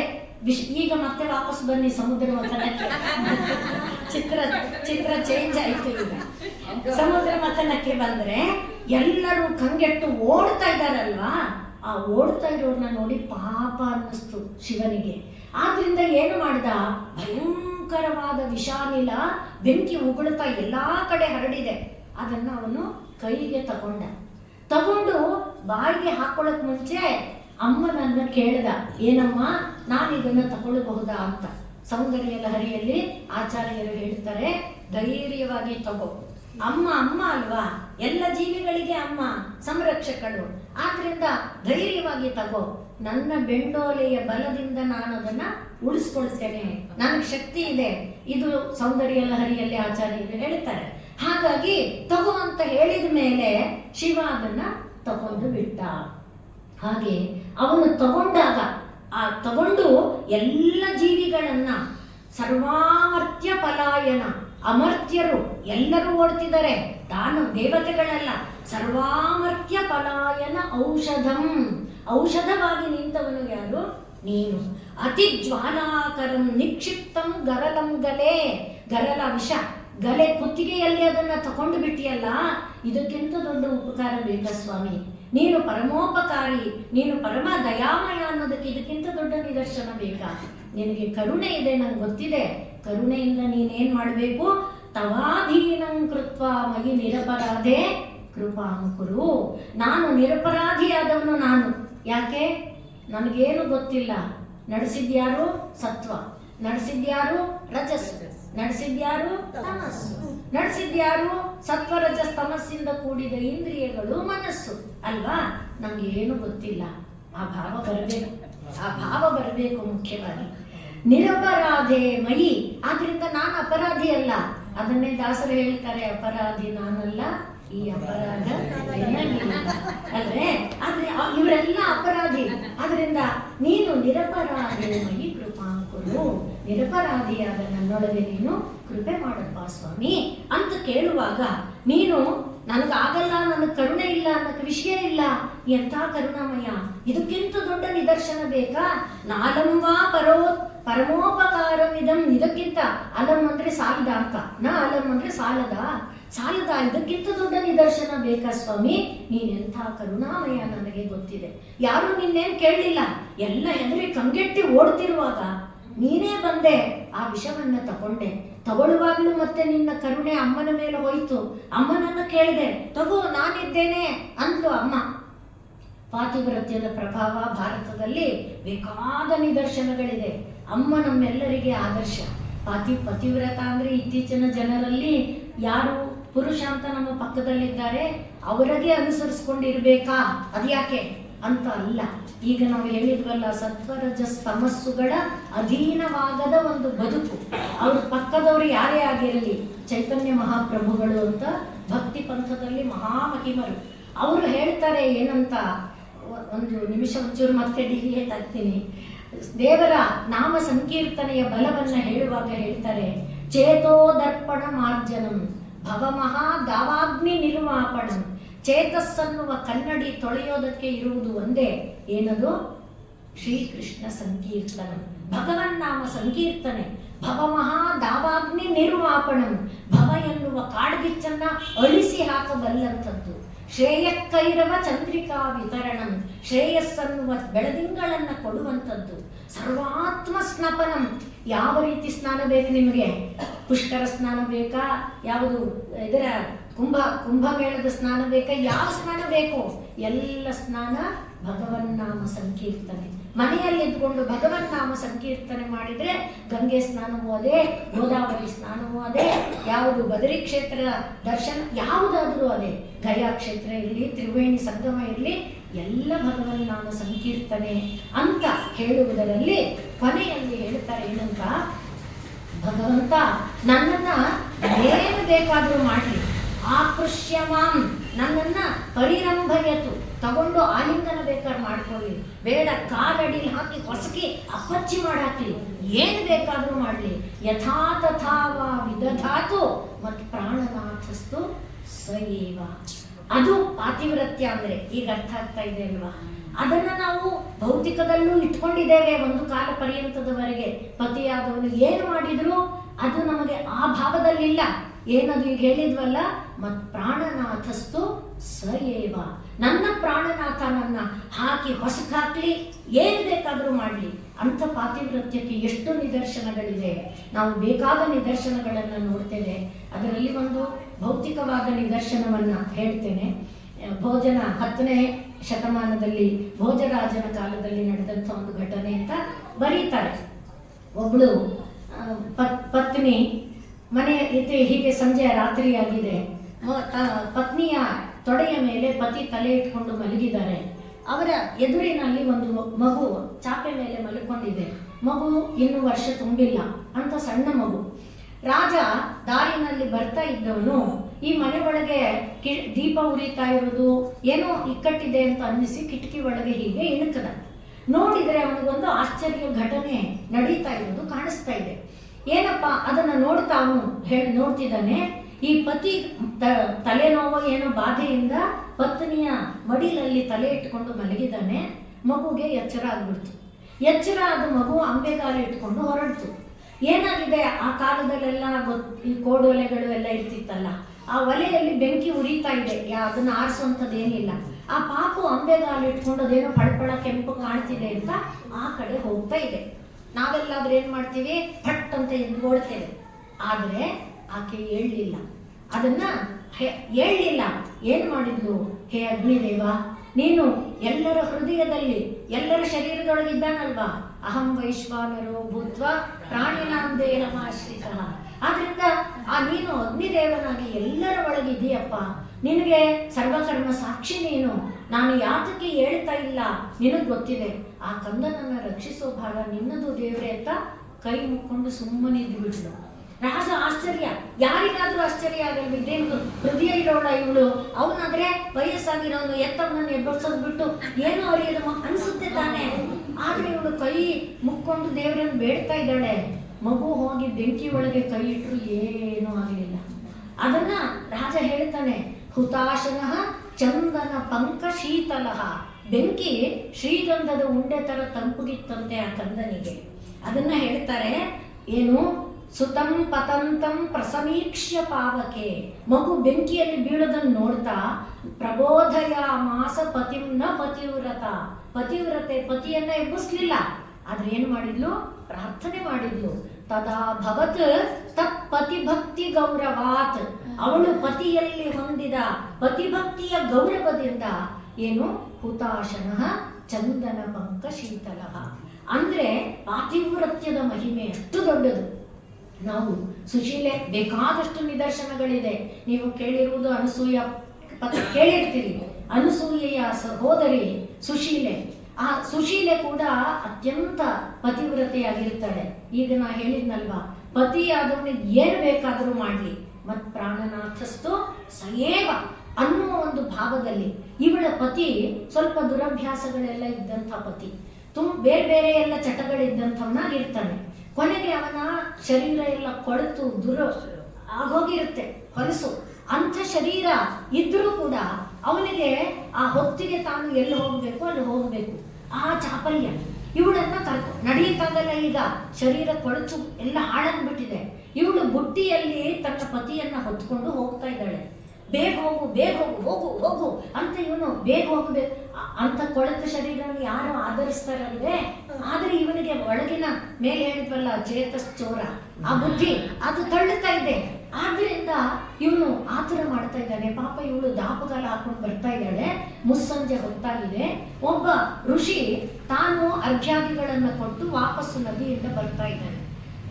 ದಾರಿಯಲ್ಲಿ ಬರ್ತಾ ಇರುವಾಗ ಇವನು ಬುಟ್ಟಿನಲ್ಲಿ ಹೊತ್ಕೊಂಡಿದ್ದಾಳಲ್ವಾ, ಇವನ ಕಾಲು ಆಚೆ ಇದೆಯಲ್ಲ, ಆ ಕಾಲು ಋಷಿಯ ಜಟೆಗೆ ತಗುಲಿದೆ. ಆ ಜಟೆಗೆ ತಗುಲಿದ ತಕ್ಷಣ ಅವನಿಗೆ ಒಂಥರ ಹಿಂಸೆ ಆಗುತ್ತೆ ಋಷಿಗೆ. ಅವನು ಶಾಪ ಕೊಡ್ತಾನೆ, ಸೂರ್ಯೋದಯ ಆಗುವಲ್ಲಿಯ ವೇಳೆಗೆ ನಿನ್ನ ಪತಿ ನಾಶ ಆಗಲಿ, ಮೃತನಾಗಲಿ ಅಂತ ಶಾಪ ಕೊಟ್ಟು ಬಿಡ್ತಾನೆ. ಆಗ ಸುಶೀಲೆ ಹೇಳ್ತಾಳೆ, ಅವಳಿಗೆ ಇನ್ನೊಂದು ಹೆಸರು ಹೇಳುತ್ತೆ ಬೇರೆ ಪುರಾಣದಲ್ಲಿ, ಸುಕನ್ಯೆ. ಬೇರೆ ಬೇರೆ ಹೆಸರುಗಳಿವೆ ಪುರಾಣದಲ್ಲಿ. ಒಟ್ಟು ಅವಳು ಸೂರ್ಯೋದಯ ಆಗದೆ ಹೋಗಲಿ ಎನ್ನುವುದಾಗಿ ಅವಳು ಶಾಪ ಕೊಡ್ತಾಳೆ. ಈಗ ಸೂರ್ಯೋದಯ ಆಗದೆ ಎಷ್ಟು ದಿನ ಇರಕ್ಕಾಗತ್ತೆ ಅಲ್ವೇ? 1 ದಿನ, 2 ದಿನ, 4 ದಿನ, 1 ವಾರ, 1 ತಿಂಗಳು ಸೂರ್ಯೋದಯ ಆಗದೆ ಇದ್ರೆ ಚಟುವಟಿಕೆನೇ ಇಲ್ವೇ? ಚಟುವಟಿಕೆ ಇಲ್ಲದೆ ಇದ್ದ ಮೇಲೆ ಯಜ್ಞಗಳಿಲ್ಲ, ಯಜ್ಞಾದಿಗಳಿಲ್ಲ ಅಂದ್ರೆ ದೇವತೆಗಳೆಲ್ಲ ಕಂಗೆಟ್ಟಿದ್ದಾರೆ. ಆಗ ದೇವತೆಗಳೆಲ್ಲರೂ ಕೂಡ ಬಂದು ಮೊರೆ ಹೊಕ್ಕರು. ಬ್ರಹ್ಮ ವಿಷ್ಣು ಶಿವ ಯಾರಿಗೂ ಏನು ಮಾಡಕ್ಕಾಗಲ್ಲ, ಪಾತಿವ್ರತ್ಯದ ಬಲ. ಅದಕ್ಕೋಸ್ಕರ ಹೇಳ್ತಾ ಇದ್ದೇನೆ, ಅಮ್ಮ ಹೇಳಿದ್ಲಲ್ವಾ, ನನ್ನ ಬೆಂಡೋಲೆ ಬಲದಿಂದ ನಾವು ಉಳಿಸ್ಕೊತೀನಿ, ತಗೋ ವಿಷವನ್ನ. ಎಂಥ ಹಾಲಾಹಲ ಹಾಲಾಹಲ ಗರಲ ವಿಷ ಅದು, ಅದನ್ನು ತಗೋ ಅಂತ ಹೇಳಬೇಕಾದ್ರೆ ಅಲ್ಲಿದ್ದದ್ದು ತನ್ನ ಕಂದಮ್ಮಗಳ ಮೇಲಿನ ಕರುಣೆ ಪ್ರೀತಿ, ಅವರನ್ನ ತಾನು ಉಳಿಸೋದಕ್ಕೋಸ್ಕರ. ಅವರು ದೇವತೆಗಳಾಗಿರ್ಬೋದು, ಗಂಧರ್ವ ಯಕ್ಷ ಕಿನ್ನ ಎಲ್ಲರೂ, ಹಾಗೆ ಭೂಲೋಕದ ಎಲ್ಲರ ರಕ್ಷಣೆ ಮಾಡಬೇಕು. ಹಾಗಾಗಿ ತಗೋ ಅಂತ ಹೇಳಿದ್ಲಲ್ವ. ಹಾಗೆ ಇಲ್ಲಿ ದೇವತೆಗಳೆಲ್ಲ ಕಂಗೆಟ್ಟು ಬ್ರಹ್ಮ ವಿಷ್ಣುಗಳ ಬಳಿಗೆ ಬಂದು ಮೊರೆ ಇಟ್ರು, ಏನು ಮಾಡೋಕ್ಕಾಗಲ್ಲ. ಆಗ ಎಲ್ಲರೂ ಸೇರಿ ಅನಸೂಯೆ ಹತ್ರ ಬಂದ್ರು, ಅಮ್ಮ ನೀನು ನಮಗೆ ಸಹಾಯ ಮಾಡಬೇಕು. ಇವಳನ್ನು ಕೇಳಿದ್ರು, ಇಲ್ಲ ನನ್ನ ಪತಿ ಪ್ರಾಣ ಕಳ್ಕೊಳಕ್ ನಾನು ತಯಾರಿಲ್ಲ. ನೋಡಿ ಎಂಥವನು, ಅಷ್ಟು ದುಷ್ಟ, ಆದರೂ ಕೂಡ ಮತ್ ಪ್ರಾಣನಾಥಸ್ತು ಸಯೇವ, ಆ ರೀತಿಯಾದ ಭಾವ ಅವಳದು. ಆದ್ರಿಂದ ನಾನು ನನ್ನ ಪತಿಯನ್ನು ಕಳ್ಕೊಳಕ್ ನಾನು ತಯಾರಿಲ್ಲ, ನಾನು ಸೂರ್ಯೋದಯ ಆಗಲಿ ಅಂತ ಹೇಳಲ್ಲ ಅಂದ್ಬಿಟ್ಲು. ಆಗ ಎಲ್ಲರೂ ಅನಸೂಯೆ ಹತ್ರ ಬಂದರು. ಅನಸೂಯೆಯನ್ನ ಬೇಡ್ಕೊಂಡಾಗ ಎಂಥ ಒಂದು ಸ್ಥಿತಿ, ದುಸ್ಥಿತಿ ಆಗ್ಬಿಟ್ಟಿದೆ. ದೇವಾದಿ ದೇವತೆಗಳಿಗೆ ಯಜ್ಞ ಇಲ್ಲ ಅಂದ್ರೆ ಆಹಾರ ಇಲ್ಲ. ಆದ್ರಿಂದ ಎಲ್ಲರ ಹೊರೆಯಂತೆ ಅನಸೂಯೆ ಬಂದು ತಂಗಿಗೆ ಹೇಳಿದ್ಲು, ನಿನ್ನ ಶಾಪ ಹಿಂದಕ್ಕೆ ತಗೋ. ಇಲ್ಲ ನಿನ್ನ ಪತಿ ಮೃತನಾದರೆ ನನ್ನ ಪಾತಿವ್ರತ್ಯದಿಂದ ನಾನು ಬದುಕಿಸ್ಕೊಡ್ತೇನೆ. ಹಾಗೆ ಈಗ ಅವಳು ಶಾಪ ವಾಪಸ್ ತಗೊಂಡು ಸೂರ್ಯೋದಯ ಆಯ್ತು, ಇವಳ ಪತಿ ಮೃತನಾದ. ಅನಸೂಯೆ ತನ್ನ ಪಾತಿವ್ರತ್ಯದ ಬಲದಿಂದ ಇವಳ ಪತಿಯನ್ನ ಬದುಕಿಸಿದ. ಪಾತಿವ್ರತ್ಯಕ್ಕೆ ಇಂಥ ನಿದರ್ಶನಗಳು 1000 ಸಿಕ್ಕತ್ತೆ ನಮ್ಮೊಳಗೆ. ಆದರೆ ಇವತ್ತು ನಾವು ಪಾತಿವ್ರತ್ಯದ ತತ್ವನ ಅರ್ಥ ಮಾಡಿಕೊಳ್ಳದೆ ಏನೋ ಒಂದು ಭಾವನೆಯಲ್ಲಿ ಯಾರು ಅಡಿಯಾಳಲ್ಲದೆ ನಮ್ಮ ಬದುಕೆಲ್ಲಿದೆ. ಮೊದಲಿಗೆ ಇವುಗಳೆಲ್ಲದರ ಅಡಿಯಾಳಾಗಿ ಬದುಕ್ತಾ ಇಲ್ವಾ, ಇವುಗಳು ಹೇಳ್ದಂಗೆ ಕೇಳ್ತಾ ಇಲ್ವಾ. ಆದರೆ ನಾವು ಬೇರೆಯವರಿಗೆ ಅಡಿಯಾಳಾಗಲ್ಲ ಅಂತ ಯೋಚನೆ ಮಾಡ್ತೇವೆ. ಅದಕ್ಕೆ ನೋಡಿ ಪಶುಪತೆ ಎನ್ನುವ ಸಂಬೋಧನೆಯನ್ನ ಹೇಳ್ತಾ ಇದ್ದಾರೆ. ಪಶುಗಳೆಲ್ಲ ಅಡಿಯಾಳುಗಳು. ಆ ಅಡಿಯಾಳುಗಳ ಅಧೀನದಲ್ಲಿರುವವರನ್ನ ನೀನು ತಾನೇ ನಿಯಮನ ಮಾಡಬಲ್ಲೆ, ನಂಗಾಗಲ್ಲ ಅಂತ ನೀನು ಕೈ ಬಿಡೋ ಹಾಗಿಲ್ಲ. ಆದ್ರಿಂದ ನಿರಪರಾಧೇ ಮಯಿ ಕೃಪಾಂಕರು, ನೀನು ಮಾಡಲೇಬೇಕು, ಕರುಣೆಯನ್ನು ತೋರಿಸಲೇಬೇಕು. ನಂಗಾಗಲ್ಲಪ್ಪ, ನಂಗೆ ಶಕ್ತಿ ಇಲ್ಲ, ಆ ಥರ ಎಲ್ಲ ನೀನು ಹೇಳಿದ್ರೆ ನಾನು ಕೇಳೋನಲ್ಲ ಅಂತ ಶಂಕರರು ಹೇಳ್ತಾ ಇದ್ದಾರೆ. ಹಾಗೆ ಹೇಳುವಾಗ ಹೇಳ್ತಾ ಇದ್ದಾರೆ, ಆ ಕೈಯಲ್ಲಿ ನೀನು ವಿಷ ತಗೊಂಡಿಲ್ಲ, ಅದು ಹೇಗೆ ಸ್ವಾಮಿ? ದೇವತೆಗಳು ಕೇಳ್ತಾ ಇರೋದು ಅದನ್ನ. ಜ್ವಾಲೋಗ್ರ ಸಕಲಾಮರಾತಿ ಭಯದ, ಉಗ್ರವಾದ ಜ್ವಾಲೆ ಬರ್ತಾ ಇದೆ ಹಾಲಾಹಲ ವಿಷದಿಂದ. ಎಲ್ಲ ಕಡೆ ಬೆಂಕಿಯ ಜ್ವಾಲೆ ಬಂದಂತೆ ವಿಷದ ಜ್ವಾಲೆ. ಎಲ್ಲ ಸುತ್ತ ಎಷ್ಟೋ ಮೈಲಿಗಳವರೆಗೆ ಮರಗಳೆಲ್ಲ ಕರುಕು ಬಿದ್ದೋಗಿದೆ, ಹಕ್ಕಿಗಳೆಲ್ಲ ಬಿದ್ದೋಗ್ತಿದೆ. ನಾವು ಭಾಗವತದಲ್ಲಿ ನೋಡ್ತೇವೆ, ಕಾಳಿಂಗ ಇದ್ದ ಮಡುವಿನ ಸುತ್ತ ಅಲ್ಲೇ ಮರಗಳೆಲ್ಲ ಬತ್ತೋಗಿತ್ತು, ಹಕ್ಕಿಗಳು ಅದರ ಮಡು ಮೇಲೆ ಹಾರ್ತಿರ್ಲಿಲ್ಲ. ಅಂದ್ರೆ ಆ ವಿಷದ ಬಲನೇ ಅಷ್ಟಿದ್ರೆ ಹಾಲಾಹಲದ ವಿಷ ಎಷ್ಟು ದೊಡ್ಡದು ಅಲ್ವೇ? ಅಂಥದನ್ನ ಅದನ್ನ ಹೇಳ್ತಿದ್ದಾರೆ. ಜ್ವಾಲೋಗ್ರ ಸಕಲ ಅಮರಾತಿ ಭಯದಹ, ಉಗ್ರವಾದ ಜ್ವಾಲೆ ಬೀಸ್ತಾ ಇದೆ. ಎಲ್ಲ ದೇವತೆಗಳಿಗೆ ಭಯ ಇರಲಿ, ದಾನವರಿಗೂ ಭಯ ಆಗ್ಬಿಟ್ಟಿದೆ. ಅಷ್ಟು ಭಯವನ್ನ ಉಂಟು ಮಾಡುವ ವಿಷ ಆ ಅಮರಾತಿ ಭಯದಹ.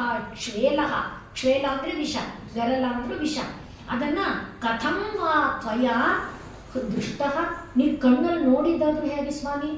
ತಗೊಳ್ಬೇಕಾದ್ರೆ ನೋಡ್ಬೇಕಲ್ಲ, ಹೇಗೆ ಕಣ್ಣಲ್ಲಾದ್ರೂ ಹೇಗೆ ನೋಡಿದೆ ಸ್ವಾಮಿ ನೀನು? ಕಿಂಚ ಕರೆ ಧೃತಃ, ಕೈಯಲ್ಲಿ ತಗೊಂಡಿಯಲ್ಲ, ಅದನ್ನು ತಗೊಂಡಿದ್ದು ಹೇಗೆ? ಯಾಕೆ ಅಂಥ ಬೆಂಕಿ ಕೈಯಲ್ಲಿ ಹಿಡಿಯೋದು ಹೇಗೆ? ಬೆಂಕಿ ಏನು ಮಾಡಲ್ಲ. ರಾಮಾಯಣದಲ್ಲಿ ನಾವು ಸೀತೆ ಹನುಮಂತನಿಗೆ ಹೇಳ್ತಾಳೆ, ಸೀತೆ ಕೂಡ ಹನುಮಂತ ಕೂಡ ಸೀತೆಗೆ ಹೇಳ್ತಾನೆ. ಆದ್ರಿಂದ ಬೆಂಕಿ ಏನು ಮಾಡೋಕ್ಕಾಗಲ್ಲ. ಪರಮಾತ್ಮ ಬೆಂಕಿಯನ್ನೇ ತನ್ನ ಕರದಲ್ಲಿ, ಯಾವುದು ಚಿದಂಬರದಲ್ಲಿ ಇಟ್ಕೊಂಡಿದ್ದಾನಲ್ವೇ ಅವನು ನಟರಾಜ, ಬೆಂಕಿಯನ್ನ ತನ್ನ ಕರದಲ್ಲಿ ಹಿಡ್ಕೊಂಡಿದ್ದಾನೆ. ಅವನಿಗದೇನು ಮಾಡುವಂಥದ್ದಲ್ಲ. ಆದ್ರಿಂದ ನೀನು ಕರೆ ಧೃತಃ, ಕರತಲೆ, ಅದನ್ನ ವಿಷವನ್ನ ಕೈಯಲ್ಲಿ ಹಿಡಿದಿದ್ದಾದ್ರೂ ಹೇಗೆ? ಏನದು? ನಿನ್ನ ಕಣ್ಣಿಗೆ ಪಕ್ಕ ಜಂಬೂ ಫಲಂ ಕಿವು, ಒಳ್ಳೆ ನೇರಳೆ ಹಣ್ಣು ಅನಿಸ್ಬಿಡ್ತೇನೆ ನಿಂಗೆ.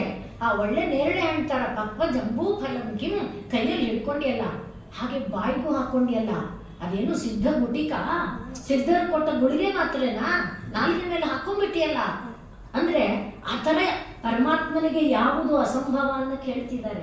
ಅಂಥ ಗರಲವನ್ನ ನೀನು ನೋಡಿದ್ದೇ ಒಂದು ಆಶ್ಚರ್ಯ, ಕೈಗೆ ತಗೊಂಡಿದ್ದು ಇನ್ನೊಂದು ಆಶ್ಚರ್ಯ, ಬಾಯಿಗೆ ಹಾಕೊಂಡಿದ್ದು ಮತ್ತೂ ಆಶ್ಚರ್ಯ. ಹೋಗ್ಲಿ, ಅದನ್ನ ತಗೊಂಡ ಮೇಲೆ ಕುತ್ತಿಗೆಗೆ ಹಾಕೊಂಡಿಲ್ಲ, ನುಂಗ್ಲಿಲ್ಲ. ಯಾಕೆ? ಹೊರಗಡೆ ಎಲ್ಲರೂ ಓಡ್ತಾ ಇದ್ರು, ಹೊರಗಡೆ ಓಡ್ತಾ ಇರೋರ್ನ ರಕ್ಷಣೆ ಮಾಡ್ತೀನಿ ಅಂತ ತಗೊಂಡೆ, ಬಾಯಿಗೆ ಹಾಕೊಂಡೆ. ಒಳಗಡೆ 14 ಲೋಕ ಇದೆ. 14 ಲೋಕದ ಕೋಟಿ ಕೋಟಿ ಕೋಟಿ ಸಂಖ್ಯೆಯ ಚರಾಚರ ಜೀವಗಳಿದೆ. ಅಯ್ಯಯ್ಯೋ, ಅವೆಲ್ಲ ನಾಶ ಆಗುತ್ತಲ್ಲ. ಅಮ್ಮ ಬಂದ್ಲು, ತಾನು ಅದನ್ನೆಲ್ಲಿ ಇಟ್ಕೊಂಡ. ಅದಕ್ಕೆ ಹೇಳ್ತಿದ್ದಾರೆ, ಕಂಠೆ ಧೃತಃ, ಕುತ್ತಿಗೆಯಲ್ಲಿ ಇಟ್ಕೊಂಡಿಯಲ್ಲ, ಅದೇನೋ ನೀಲಿಮಣಿ ಪೆಂಡೆಂಟ, ನೀಲಿಮಣಿ ಪೆಂಡೆಂಟ ಅಂತ ಕೇಳ್ತಾ ಇದ್ದಾರೆ. ಕರೆ ಕಿಂ ಧೃತಃ ಕಿಂ ತೇ ನೀಲಮಣಿ ವಿಭೂಷಣವಯಂ, ನೀಲಮಣಿಯಾದ ವಿಭೂಷಣವೇ ಅದು. ಏನು ಪರಮಾತ್ಮ, ಎಂಥ ಲೀಲೆ ಶಂಭೋ ಮಹಾತ್ಮನ್ ವದ. ಇಂಥ ಅಸಂಭವವನ್ನ ಸಂಭವ ಮಾಡಬಲ್ಲ ನೀನು. ನಾನಿದು ಮಾಡೋಕ್ಕಾಗಲ್ಲ, ನಾನು ನಿನ್ನ ಮೇಲೆ ಕರುಣೆ ತೋರಿಸಲ್ಲ ಅಂತ ನೀನು ಹೇಳಿಬಿಟ್ರೆ ನಾವು ನಿನ್ನ ಬಿಡೋರಲ್ಲ. ನೀನು ನಮ್ಮನ್ನ ರಕ್ಷಿಸಲೇಬೇಕು. ಪಶೂನಾಂ ಪತಿ ನೀನು, ಆದ ಕಾರಣ ನೀನು ನಮ್ಮನ್ನ ರಕ್ಷಿಸಲೇಬೇಕು. ಆಯ್ತಪ್ಪ, ರಕ್ಷಿಸ್ತೀನಿ, ನೀನು ನಂಗೇನು ಕೊಡ್ತೀಯಾ? ಏನಾದರೂ ಅದೇ ತಾನೇ ಸಾಮಾನ್ಯ. ಎಲ್ಲಾದರೂ ಮೊದಲು ಈ ಪ್ರಾರ್ಥನೆ ಮಾಡಿ, ಈ ಸ್ತೋತ್ರ ಏನಾಗುತ್ತೆ ಮೇಡಮ್? ಇದರಿಂದ ಏನ್ ಲಾಭ ಮೇಡಮ್? ತಾನೇ ಯಾರು ಕೇಳೋದಾದ್ರೂ ಫಸ್ಟ್ ಅದೇ. ಎಷ್ಟು ದಿನ ಮಾಡಬೇಕು, ಆಮೇಲೆ ಎಷ್ಟು ಮಾಡಬೇಕು, ಎಷ್ಟು ದಿನ ಮಾಡಬೇಕು, ಏನ್ ಲಾಭನೇ ಫಸ್ಟ್ ತಾನೇ. ಈಗ ಹಾಗೆ ಕೇಳುವಾಗ ಪರಮಾತ್ಮ ಕೇಳಬಾರ್ದ? ಅದಕ್ಕೆ ಹೇಳ್ತಾ ಇದ್ದಾರೆ ಆಚಾರ್ಯರು, ನಿನಗೆ ನೀನು ಏನು ಕೊಡ್ತೀಯ ನನ್ನ ಕೇಳಿದ್ರೆ ನಾನು ಏನಪ್ಪ ಕೊಡ್ಲಿ? ಕರಸ್ಥೆ ಹೇಮಾದ್ರವು, ನಿನ್ನ ಕೈಯೊಳಗೆ ಬಂಗಾರದ ಪರ್ವತ, ಮಂದರ ಪರ್ವತ ಇಟ್ಕೊಂಡಿದೀಯ. ಕರಸ್ಥೆ ಹೇಮಾದ್ರವು, ಮಂದರ ಪರ್ವತ ಅಥವಾ ಇದು ಚಿನ್ನದ ಪರ್ವತ, ಅದೇ ನಿನ್ನ ಕೈಯಲ್ಲಿ ಇದೆ. ಇನ್ನು ಗಿರೀಶ, ನಿನ್ನ ಪಕ್ಕದಲ್ಲಿ ನಿಕಟಸ್ಥೆ ಧನಪತವು, ಕುಬೇರನೇ ಪಕ್ಕದಲ್ಲಿದ್ದಾನೆ. ಕುಬೇರನ ಸಖ ನೀನು, ರಾಜರಾಜ ಸಖ ಅಲ್ವೇ? ಹಾಗಿರುವಾಗ ಕುಬೇರ ನಿನ್ನ ಪಕ್ಕದಲ್ಲಿ ಇದ್ದಾನೆ. ಇನ್ನು ಹೋಗ್ಲಿ, ನಿನಗೆ ಬೇರೆ ಏನಾದರೂ ನಾವು ಅಭಿಷೇಕಾದಿಗಳನ್ನು ಮಾಡಿ ತಂಪು ಗಿಂಪು ಮಾಡೋಣ ಅಂದ್ರೆ ತಲೆ ಮೇಲೆ ಗಂಗೆಯನ್ನು ಇಟ್ಕೊಂಡಿದ್ಯಾ, ಚಂದ್ರ ಇಟ್ಕೊಂಡಿದ್ಯಾ? ಚಂದ್ರ ಅಥವಾ ಎರಡನ್ನೂ ಇಟ್ಕೊಂಡ್ಮೇಲೆ ನಾ ಕೊಡೋದೇನಿದೆ? ತಲೆಯಲ್ಲಿ ಶಿರಸ್ಥೆ ಹಿಮಾಂಶವು, ತಲೆಯಲ್ಲಿ ಚಂದ್ರ ಇದ್ದಾನೆ, ಗಂಗೆ ಇದ್ದಾಳೆ. ಇನ್ನು ನಿನಗೆ ನಿನ್ನ ಒಂದು ಪಾದಕ್ಕೆ ನಾವು ಏನಾದರೂ ಮಾಡೋಣ ಅಂದ್ರೆ ಚರಣಯುಗಲಸ್ಥೆ ಅಖಿಲ ಶುಭೆ, ಯಾವ ಸಿದ್ಧಿ ಬೇಕು, ಯಾವ ಮಂಗಳ ಬೇಕು, ನಾವು ಹೇಳಿದ್ವಲ್ಲ, ಶಿವ ಅಂದ್ರೆ ಮಂಗಳ. ಯಾವ ಶುಭ ಬೇಕು, ಯಾವ ಮಂಗಳ ಬೇಕು, ಯಾವ ಕಲ್ಯಾಣ ಬೇಕು, ಎಲ್ಲ ನಿನ್ನ ಪಾದದಲ್ಲಿದೆ. ನಿನ್ನ ಪಾದ ಹಿಡಿದವ್ರಿಗೆಲ್ಲ ತಗೊಳ್ಳಿ ಅಂತ ತುಂಬಿ ತುಂಬಿ ಕೊಡ್ತೀಯ. ನಿನಗೆ ನಾನೇನನ್ನು ಕೊಡೋದು ಅಂತ ಕೇಳ್ತಾ ಇದ್ದಾರೆ. ಅಖಿಲ ಶುಭೆ ಕಮರ್ಥಂ ದಾಸ್ಯಹಂ, ಏನನ್ನಪ್ಪ ನಾನು ಕೊಡ್ಲಿ? ಹೋಗ್ಲಿ ಅಂದ್ರೆ ನಿನಗೆ ನಿನ್ನ ಮನೆ ಹಿಂಬದಿಗೆ ಹೋದ್ರೆ, ಮನೆ ಹಿಂದ್ಗಡೆನಲ್ಲಿ ತೋಟ ಇದೆಯಲ್ಲ, ನಿನ್ನ ಮನೆ ಹಿಂಬದಿಯಲ್ಲಿ ಗೃಹಸ್ಥೆ ಸ್ವರ್ಭೂಜ, ಸ್ವಹ ಅಂದ್ರೆ ಸ್ವರ್ಗಲೋಕ, ಸ್ವರ್ಗಭೂಜ ಅಂದ್ರೆ ಸ್ವರ್ಗ ಭೂಮಿಯಲ್ಲಿ ಬೆಳೆದ ಮರ. ಯಾವುದದು? ಕಲ್ಪವೃಕ್ಷ. ಕಲ್ಪವೃಕ್ಷ ನಿನ್ನ ಮನೆ ಹಿಂಬದಿ ಒಳಗಿದೆ. ಹೀಗೆ ಹೋಗ್ಲಿ, ಅಮರ ಸುರಭಿ ಚಿಂತಾಮಣಿ ಗಣೆ ಎಲ್ಲ ಇದೆ. ಕಾಮಧೇನು ಇದೆ, ಚಿಂತಾಮಣಿ ಇದೆ, ಎಲ್ಲ ನಿಮ್ಮನೆ ಹಿಂಬದಿಗೆ ಹೋಗ್ಬಿಟ್ರೆ ನಿಮ್ಮನೆ ಹಿಂದ್ಗಡೆ ತೋಟದೊಳಗೆ ಅಥವಾ ಕೊಟ್ಟಿಗೆ ಒಳಗೆ ಇವರೆಲ್ಲ ಇದ್ದಾರೆ. ಏನನ್ನು ಕೊಡ್ಲಿ ಸ್ವಾಮಿ? ನಾನು ಏನು ಕೊಟ್ಟು ನಿನ್ನನ್ನು ನಾನು ಏನು ಕೊಡ್ತೀಯ ಅಂತ ಕೇಳಿದ್ರೆ ನಾನು ಕೊಡೋಕೆ ಏನಿದೆ ನನ್ನ ಹತ್ರ ಅಂತ ಕೇಳ್ತಾ ಇದ್ದಾರೆ. ಕಮರ್ಥಂ ದಾಸ್ಯೇಹಂ, ಆದರೆ ಒಂದಿದೆ ನನ್ನ ಹತ್ರ, ಏನು ಗೊತ್ತಾ? ನನ್ನ ಮನಸ್ಸು. ಭವತು ಭವದರ್ಥಂ ಮೇ ಮನಃ, ನನ್ನ ಮನಸ್ಸು ನಿನ್ನದಾಗಲಪ್ಪ, ಅದು ತಾನೇ ಬೇಕಾದ್ದು. ಅದನ್ನ ನಾನು ಕೊಟ್ಟುಬಿಟ್ರೆ ಅದು ಒಂದೇ ಕಳ್ಳ, ಅದು ತಾನೇ ಎಲ್ಲರನ್ನ ತಪ್ಪುದಾರಿಗೆ ಎಳ್ಕೊಂಡು ಹೋಗುವಂಥದ್ದು. ಅದರಿಂದ ಭವತು ಮೇ ಭವದರ್ಥಂ ಮನಃ, ನಿನಗಾಗಿ ನನ್ನ ಮನಸ್ಸು ನಿನ್ನ ಪಾದದೊಳಗಿದ್ಬಿಡ್ಲಪ್ಪ, ಇನ್ನೇನು ಬೇಡ. ಅಂದ್ರೆ ಅರ್ಥ ಏನು? ನನ್ನ ಮನಸ್ಸನ್ನು ನಿನ್ನದಾಗಿಸ್ಕೊ, ನನ್ನ ಮನಸ್ಸಿನ ತುಂಬ ನೀನು ತುಂಬ್ಕೊ, ನಾನು ಸದಾ ನಿನ್ನನ್ನು ನೆನೆಯುವಂತೆ ನೀನು ನಿನ್ನ ಕೃಪೆಯಿಂದ ಮಾಡಬೇಕೇ ಹೊರತು ನಾನು ಜಪ ಮಾಡ್ತೀನಿ, ನಾನು ತಪ ಮಾಡ್ತೀನಿ ಅನ್ನುವ ಚೈತನ್ಯ ನನ್ನದಲ್ಲ ಸ್ವಾಮಿ. ನಿನ್ನ ದಯೆ ಬೇಕು, ನಿನ್ನ ದಯೆ ಬೇಕು. ದಯೆಯಿಂದ ಈ ಒಂದು ಮನಸ್ಸನ್ನು ನಿನ್ನದಾಗಿಸಿಕೋ.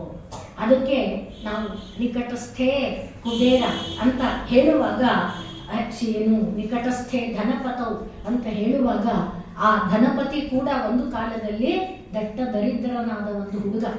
ಅವನಿಗೆ ಬಡತನ ಕಿತ್ತು ತಿಂತಾ ಇದ್ದಂಥ ಕಾಲ, ಆಹಾರ ಇಲ್ಲ ಅಂಥ ಒಂದು ಹುಡುಗನಾಗಿದ್ದವನು ಒಂದು ಸಲಿ ತಿರುಗ್ತಾ ಆಹಾರಕ್ಕೋಸ್ಕರ ತಿರುಗ್ತಾ ಒಂದು ಶಿವ ದೇವಾಲಯಕ್ಕೆ ಬಂದಿದ್ದಾನೆ. ಗೊತ್ತಾಗಿಲ್ಲ, ಬಂದಿದ್ದಾನೆ.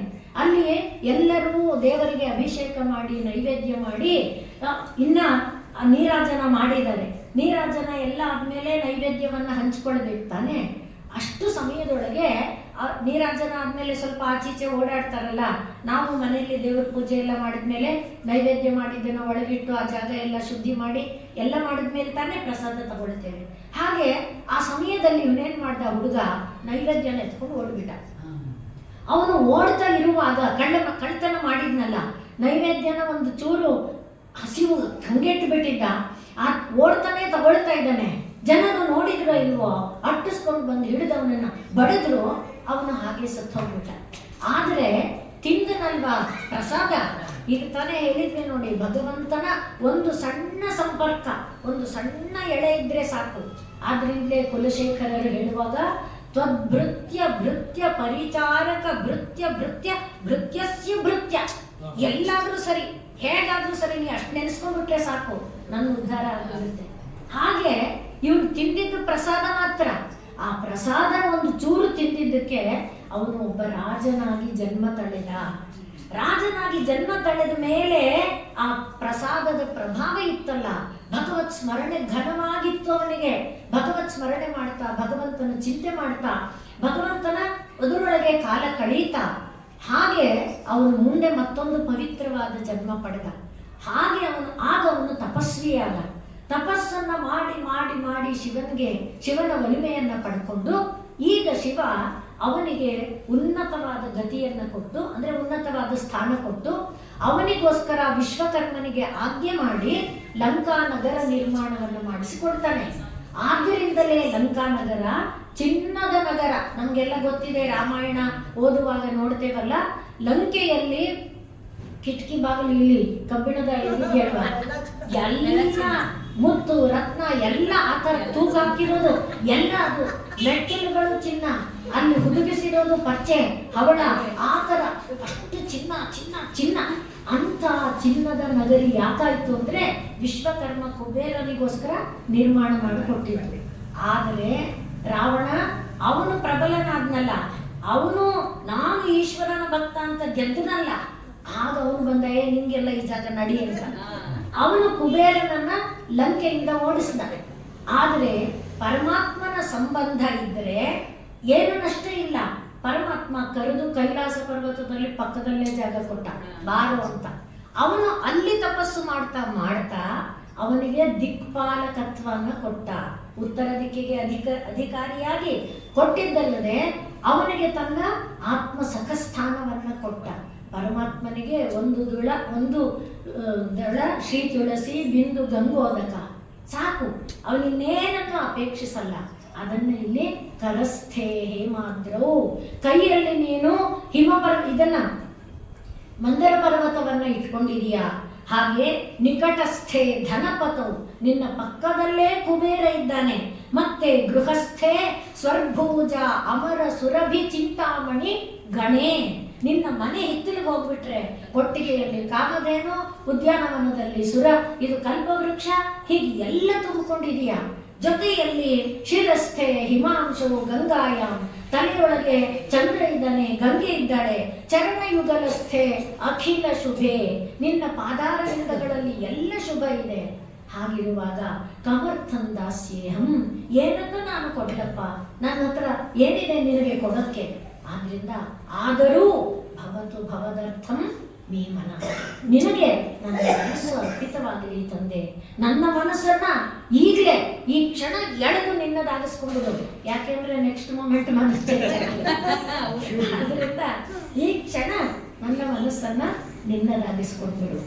ಶಂಭೋ ಶಂಕರ ನಮಃ ಶಿವಾಯ, ಶಂಭೋ ಶಂಕರ ನಮಃ ಶಿವಾಯ, ಸಾಂಬ ಸದಾ ಶಿವ ನಮಃ ಶಿವಾಯ, ಸಾಂಬ ಸದಾ ಶಿವ ನಮಃ ಶಿವಾಯ, ಶಂಭೋ ಶಂಕರ ನಮಃ ಶಿವಾಯ. ಹೀಗೆ ನೀನು ಮನಸ್ಸನ್ನ ನಿನ್ನ ಅಧೀನ ಮಾಡ್ಕೊಂಡ್ಬಿಟ್ರೆ ಸಾರೂಪ್ಯಂ ತವ ಪೂಜನೆ, ನನಗೇನೇನು ಲಾಭ ಆಗುತ್ತೆ ಅಂತ ಕೇಳಿದ್ರೆ ತವ ಪೂಜನೆ, ನಿನ್ನ ಪೂಜೆ ನಾನು ಮಾಡುವಾಗ ಯಾರಿಗೆ ಪೂಜೆ ಮಾಡ್ತೀನೋ, ಅದು ಮನೆ ಬಾಗಿಲಲ್ಲಿ ಬಂದು ನಿಂತ ಹಸು ಪಾದಕ್ಕೆ ಪೂಜೆ ಮಾಡ್ಬೋದು, ಮನೆಗೆ ಬಂದವರಿಗೆ ಈಗ ನೀವು ಕಾಲಿಗೆ ಹಾಕಿದ್ರಲ್ಲ ನೀರು, ಯಾರು ಪೂಜೆ ಮಾಡ್ತೀನೋ ಅದೇ ನಿನ್ನ ರೂಪ. ಸಾರೂಪ್ಯಂ ತವ ಪೂಜನೆ, ನೋಡಿದ್ದ ಎಲ್ಲ ವಸ್ತು ನಿನ್ನದು, ನೀನೆಂಬ ಭಾವ. ಮರವನ್ನು ಪೂಜಿಸ್ತೀವಿ, ಆದ್ರಿಂದಲೇ ಭಾರತದಲ್ಲಿ ಮೂರ್ಖರು ಕಲ್ಲು ಪೂಜೆ ಮಾಡ್ತಾರೆ, ಮರ ಪೂಜೆ ಮಾಡ್ತಾರೆ. ಎಲ್ಲ ದೇವರು ಅವರಿಗೆ. ಮರನು ದೇವರು, ಮಣ್ಣು ದೇವರು, ಕಲ್ಲು ದೇವರು, ಎಲ್ಲ ದೇವರ ಮಯವಾಗಿ ಇರೋದು ಸತ್ಯ. ಅದು ಶಂಕರರು ಹೇಳುತ್ತಾರೆ, ಪುರಾಣಗಳು ಹೇಳುತ್ತೆ, ಶಾಸ್ತ್ರಗಳು ಹೇಳುತ್ತೆ, ಸೃಷ್ಟಿ ಪರಮಾತ್ಮನ ಕಂದ. ಪರಮಾತ್ಮನ ಕಂದ ಅಂದರೆ ನಮ್ಮ ಕಂದ, ನಮ್ಮ ರಕ್ತ, ನಮ್ಮ ಗುಣಧರ್ಮ ಹೊಂದಿರುತ್ತೆ ತಾನೆ. ಪರಮಾತ್ಮನ ಗುಣಧರ್ಮಗಳನ್ನು ಪರಮಾತ್ಮನ ಕಂದ ಹೊಂದಿದೆ. ಈ ವಿಶ್ವನೇ ಅವನ ಕಂದ.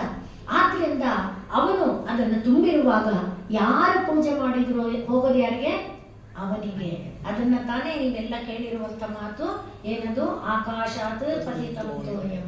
ಒಂದು ಬಿಂದು ಹನಿ ಯಾರು ಹೋದ್ರೂ ಕೂಡ ಯಾರಿಗೆ ಸಲ್ಲಿದ ನಮಸ್ಕಾರವೋ ಅವನಿಗೆ, ಯಾರು ಪೂಜೆ ಮಾಡಿದ್ರು ಅವನಿಗೆ. ಸಾರೂಪ್ಯಂ ತವ ಪೂಜನೆ ಶಿವ ಮಹಾದೇವ ಇತಿ ಕಥನೆ. ನಾನು ಶಿವ ಮಹಾದೇವ ಅಂತ ಕೂಗಿದ್ರೆ ಏನು? ಸಾಮೀಪ್ಯಂ, ನಿನ್ನ ಸಾಮೀಪ್ಯ. ಯಾವಾಗ ನಾಲಿಗೆನಲ್ಲಿ ಶಿವ ಅಂತ ಬಂದಾಗ ಏನ್ ನೆನಪಾಗಬೇಕು? ಶಿವನ ದಿವ್ಯ ಮಂಗಳ ವಿಗ್ರಹ ನಮ್ಮ ಕಣ್ಮನದಲ್ಲಿ ತುಂಬಿಕೊಡ್ಬೇಕು. ಅಂಥ ಸಾಮೀಪ್ಯ ಫಲ ಶಿವಭಕ್ತಿ ಧುರ್ಯ. ಶಿವಭಕ್ತರಲ್ಲಿ ಯಾರು ನಾಯಕನಾಗಿರ್ತಾನೆ ಅಂದ್ರೆ ಶಿವ ಶಿವ ಶಿವ ಶಿವ ಶಿವ ಎಂಬುದಾಗಿ ನಿತ್ಯ ನಿರಂತರ ಜಪಿಸ್ತಾ ಇರುವವನಿಗೆ ಕಂಡಿದ್ದೆಲ್ಲವೂ ಪರಮಾತ್ಮನದೇ ರೂಪ, ಮಾಡಿದ್ದೆಲ್ಲವೂ ಪರಮಾತ್ಮನದೇ ಪೂಜೆ. ಆದ್ರಿಂದಲೇ ಗೀತಾಚಾರ್ಯ ಸ್ವಕರ್ಮಣ ತಮ್ ಅಭ್ಯರ್ಚ್ಯ, ತಾನು ಮಾಡುವ ಕೆಲಸನೇ ಪೂಜೆ. ಆ ತಾನು ಮಾಡುವ ಕೆಲಸ, ಅದು ಏನೇ ಕೆಲಸ ಆಗಿರಲಿ, ಆ ಕೆಲಸನ ಪೂಜೆ ಅಂತ ಮಾಡಿದರೆ ಪರಮಾತ್ಮ ಆ ಕೆಲಸದಲ್ಲಿ ಅವನು ಇರ್ತಾನೆ. ಭಕ್ತ ಗಣದಲ್ಲಿ ಕ್ಷೌರ ಮಾಡುವವನ ಭಕ್ತ ಇದ್ದಾನೆ, ಪರಮಾತ್ಮ ಅವನು ಭಕ್ತಿಯಿಂದ ಪೂಜೆಯಲ್ಲಿ ನಿರತನಾಗಿಬಿಟ್ಟಿದ್ರೆ ಅವನ ಪಾಲಿನ ಕ್ಷೌರ ಕೆಲಸ ಅವನು ಮಾಡ್ತಾನೆ. ನಿದರ್ಶನಗಳಿದೆ ಅಂತ ಅಂದ್ರೆ. ಆದ್ರಿಂದ ಸಾರೂಪ್ಯ ಅಂತವ ಪೂಜನೆ. ನೀ ಮಾಡಿದ ಕೆಲಸ ಏನು? ಚಮ್ಮಾರಂದು ರೈದಾಸ ಉತ್ತರ ಭಾರತದಲ್ಲಿ ಅತ್ಯಂತ ಪ್ರಸಿದ್ಧನಾದವನು. ಅವನ ಕಥೆಗಳು, ಅವನ ಅಭಂಗಗಳು ಈಗಲೂ ಕೂಡ ಪ್ರಸಿದ್ಧವಾಗಿದೆ. ಚಮ್ಮಾರ ಅವನು. ಆದರೆ ಆ ಚಮ್ಮಾರನಿಗೆ ಚಪ್ಪಲಿ ಚರ್ಮಗಳನ್ನು ನೆನೆ ಹಾಕುವಂಥ ಬಾನಿ ಒಳಗೆ ಪರಮಾತ್ಮ ಪ್ರತ್ಯಕ್ಷನಾಗುತ್ತಾನೆ. ಸ್ವಕರ್ಮಣ ತಮಭ್ಯರ್ಚ್ಯ. ಆದ್ರಿಂದ ನಾವು ಮಾಡೋ ಕೆಲಸ ಏನೇ ಇರಲಿ ಆ ಕೆಲಸದಲ್ಲಿ ಪರಮಾತ್ಮ ಇದ್ದಾನೆ. ಆದ್ರಿಂದ ಸಿದ್ಧಿಂ ವಿಂದತಿ ಮಾನವ. ಅದಕ್ಕೋಸ್ಕರ ಇಲ್ಲಿ ಹೇಳ್ತಿದ್ದಾರೆ ಶಿವ ಮಹಾದೇವ ಇತಿ ಸಂಕೀರ್ತನೆ ಸಾಮೀಪ್ಯಂ. ಹೀಗೆ ಸಾಂಗತ್ಯ ಶಿವಭಕ್ತ ದುರ್ಯ ಸಂಭಾಷಣೆ. ಈಗ ಎಲ್ಲರೂ ಶಿವಭಕ್ತರೇ. ಯಾರ ಜೊತೆ ನೀನು ಮಾತಾಡ್ತೀಯ ಅದನ್ನೇ ದಾಸರು ಹೇಳುವಾಗ ನುಡಿವ ನುಡಿಗಳೆಲ್ಲ ಪಾಂಡುರಂಗನ ಭಜನೆ. ಹಾಗೆ ನೆರೆ ಹೊರೆಯವರೇ ಭಾಗವತರು ಹಾಗೆ ಹೇಳ್ತಾರೆ, ಸುಲಭ ಪೂಜೆಯ ಮಾಡಿ ಅಂತ ಹೇಳುವ ಇದರೊಳಗೆ. ಹಾಗೆ ಶಿವ ಭಕ್ತ ಧುರ್ಯ ಸಂಭಾಷಣೆ ಏನಿದೆ ಆ ಸಂಭಾಷಣೆಯೇ ಸಾಂಗತ್ಯ, ಪರಮಾತ್ಮನ ಸಂಗತಿ. ಈಗ ನೀವು ಮಾತಾಡುವಾಗ ಅಕ್ಕಪಕ್ಕದವರ ಜೊತೆ ಏನು ಮಾತಾಡುವಾಗ ನೆನಪಲ್ಲಿ ಇರಬೇಕು, ನೀವು ಶಿವನ ಜೊತೆ ಮಾತಾಡ್ತಾ ಇದ್ದೀರಿ. ಆಗ ಶಬ್ದ ಬಾಯಲ್ಲಿ ಏನೋ ಬರಲ್ಲ, ಬೇರೆ ಏನೋ ಬರುತ್ತಾಗಲ್ಲ. ಅದನ್ನ ಇಲ್ಲಿ ಹೇಳ್ತಾ ಇದ್ದಾರೆ, ಶಿವಭಕ್ತಿ ಧುರ್ಯ ಜನತಾ ಸಾಂಗತ್ಯ ಸಂಭಾಷಣೆ. ಆದ್ರಿಂದ ಸಂಭಾಷಣೆ ಆಗಿರಬೇಕು. ಸಾಲೋಕ್ಯಂಚ ಚರಾಚರಾತ್ಮಕ ಧ್ಯಾನೆ. ಅದನ್ನು ಮೊದಲೇ ಹೇಳಿದ್ವಿ.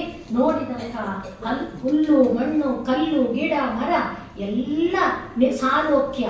ಆದ್ರಿಂದ ನಿಮಗೆ ಭಗವಂತನಿಗೆ ಮನಸ್ಸನ್ನು ಕೊಟ್ಬಿಟ್ರೆ ಎಷ್ಟು ಲಾಭ ಇದೆ ನೋಡಿ. ಸಾಲೋಕ್ಯ ಇದೆ, ಸಾರೂಕ್ಯ ಇದೆ, ಸಾಯುಜ್ಯ ಇದೆ, ಎಲ್ಲ ದೊರಕಬಿಡ್ತು. ಆದ್ರಿಂದ ಭವತು ಭವದರ್ಥಂ ಮೇ ಮನಃ. ನನ್ನ ಮನಸ್ಸು ನಿನ್ನದಾಗ್ಬಿಟ್ರೆ ಎಲ್ಲ ನನಗೆ ದೊರಕೋಯ್ತು. ಆದ್ರಿಂದ ಚರಾಚರಾತ್ಮಕ ತನುಧ್ಯಾನೆ ಭವಾನಿ ಪತೆ ಸಾಯುಜ್ಯಂ ಮಮ ಸಿದ್ಧಂ ಅತ್ರ ಭವತಿ ಸ್ವಾಮಿ ಕೃತಾರ್ಥೋ ಅಸ್ಮ್ಯಹಂ. ನಾನು ಕೃತಕೃತ್ಯನಾದೇನಪ್ಪ, ಇದಕ್ಕಿಂತ ನನಗಿನ್ನೇನು ಬೇಡ ಎಂಬುದಾಗಿ ಶಂಕರರು ಶಿವಾನಂದ ಲಹರಿಯಲ್ಲಿ ಯಾವ ರೀತಿ ನಾವು ಪರಮಾತ್ಮನನ್ನು ಆಶ್ರಯಿಸಬೇಕು, ಯಾವ ರೀತಿ ಪರಮಾತ್ಮನನ್ನು ಪ್ರಾರ್ಥನೆ ಮಾಡಬೇಕು, ಅವನ ಯಾವ ಭಾವದಲ್ಲಿ ಅವನು ಸಿಗ್ತಾನೆ ಅದನ್ನು ಅನೇಕ ರೀತಿಯಲ್ಲಿ ತೋರಿಸ್ಕೊಡ್ತಾರೆ. ಒಂದು 5-6 ಶ್ಲೋಕಗಳನ್ನು ನಿಮ್ಮ ಮುಂದೆ ನಾನು ಉದಾಹರಣೆಗೆ ಇಟ್ಟಿದ್ದೇನೆ ಅಷ್ಟೇ. ರಸಪೂರ್ಣವಾದಂಥ ಒಂದು ಕೃತಿ ಅದು, ಭಕ್ತಿ ಭಾವ ಜಿನುಗುವ ಕೃತಿ. ಭಾಗವತವನ್ನ ನಿಗಮ ಕಲ್ಪತರೋರ್ ಗಲಿತಂ ಫಲಂ ಅಂತಾರೆ. ಅದು ಹಣ್ಣು ಜಾರಿ ಬಿದ್ದಿದೆ, ಎಲ್ಲಿ ಮುಟ್ಟಿದ್ರೆ ರಸ ಜಿನುಗುತ್ತೆ, ಚಿಮ್ಮ ಅಂತ. ಆ ರೀತಿ ರಸ ಜಿನುಗುವ ಇದು ಶಿವಭಕ್ತಿ, ಶಿವಾನಂದ ಲಹರಿ ಅಂತ ಒಂದು ಕೃತಿಯನ್ನ ಒಂದು ಸ್ವಲ್ಪ ಕಾಲ ನಿಮ್ಮ ಜೊತೆಯಲ್ಲಿ ಆಸ್ವಾದಿಸುವ ಸೌಭಾಗ್ಯ ನಮಗೆ ಕರುಣಿಸಿಕೊಟ್ಟಿದ್ದೀರಾ. ನಿಮ್ಮೆಲ್ಲರಿಗೆ ಅನಂತ ಕೃತಜ್ಞತೆಗಳು. ಈ ಭಾಗ್ಯವನ್ನ ಪರಮಾತ್ಮನ ಕೃಪೆ ನಮಗೂ ನಿಮಗೂ ತಂದುಕೊಟ್ಟಿದೆ. ಈಗ ಹೇಳಿದ್ವಲ್ಲ, ಸಾಂಗತ್ಯ ಸಂಭಾಷಣೆ, ಅದನ್ನು ಕರುಣಿಸಿದವನು ಪರಮಾತ್ಮ. ಆ ಪರಮಾತ್ಮನ ಪದತಲಕ್ಕೆ ಈ ಎಲ್ಲವನ್ನ ಸಮರ್ಪಣೆ ಮಾಡ್ತೇನೆ. ಓಂ ಪೂರ್ಣಮದ ಪೂರ್ಣಮಿದಂ ಪೂರ್ಣಾತ್ ಪೂರ್ಣಮುದಚ್ಯತೆ ಪೂರ್ಣಸ್ಯ ಪೂರ್ಣಮಾದಾಯ ಪೂರ್ಣಮೇವಾವಶಿಷ್ಯತೆ. ಓಂ ಶಾಂತಿ ಶಾಂತಿ ಶಾಂತಿ. ಸರ್ವೇ ಭವಂತು ಸುಖಿನಃ, ಸರ್ವೇ ಸಂತು ನಿರಾಮಯಾಃ, ಸರ್ವೇ ಭದ್ರಾಣಿ ಪಶ್ಯಂತು, ಮಾ ಕಶ್ಚಿತ್ ದುಃಖಭಾಗ್ ಭವೇತ್. ಹರಿ ಓಂ.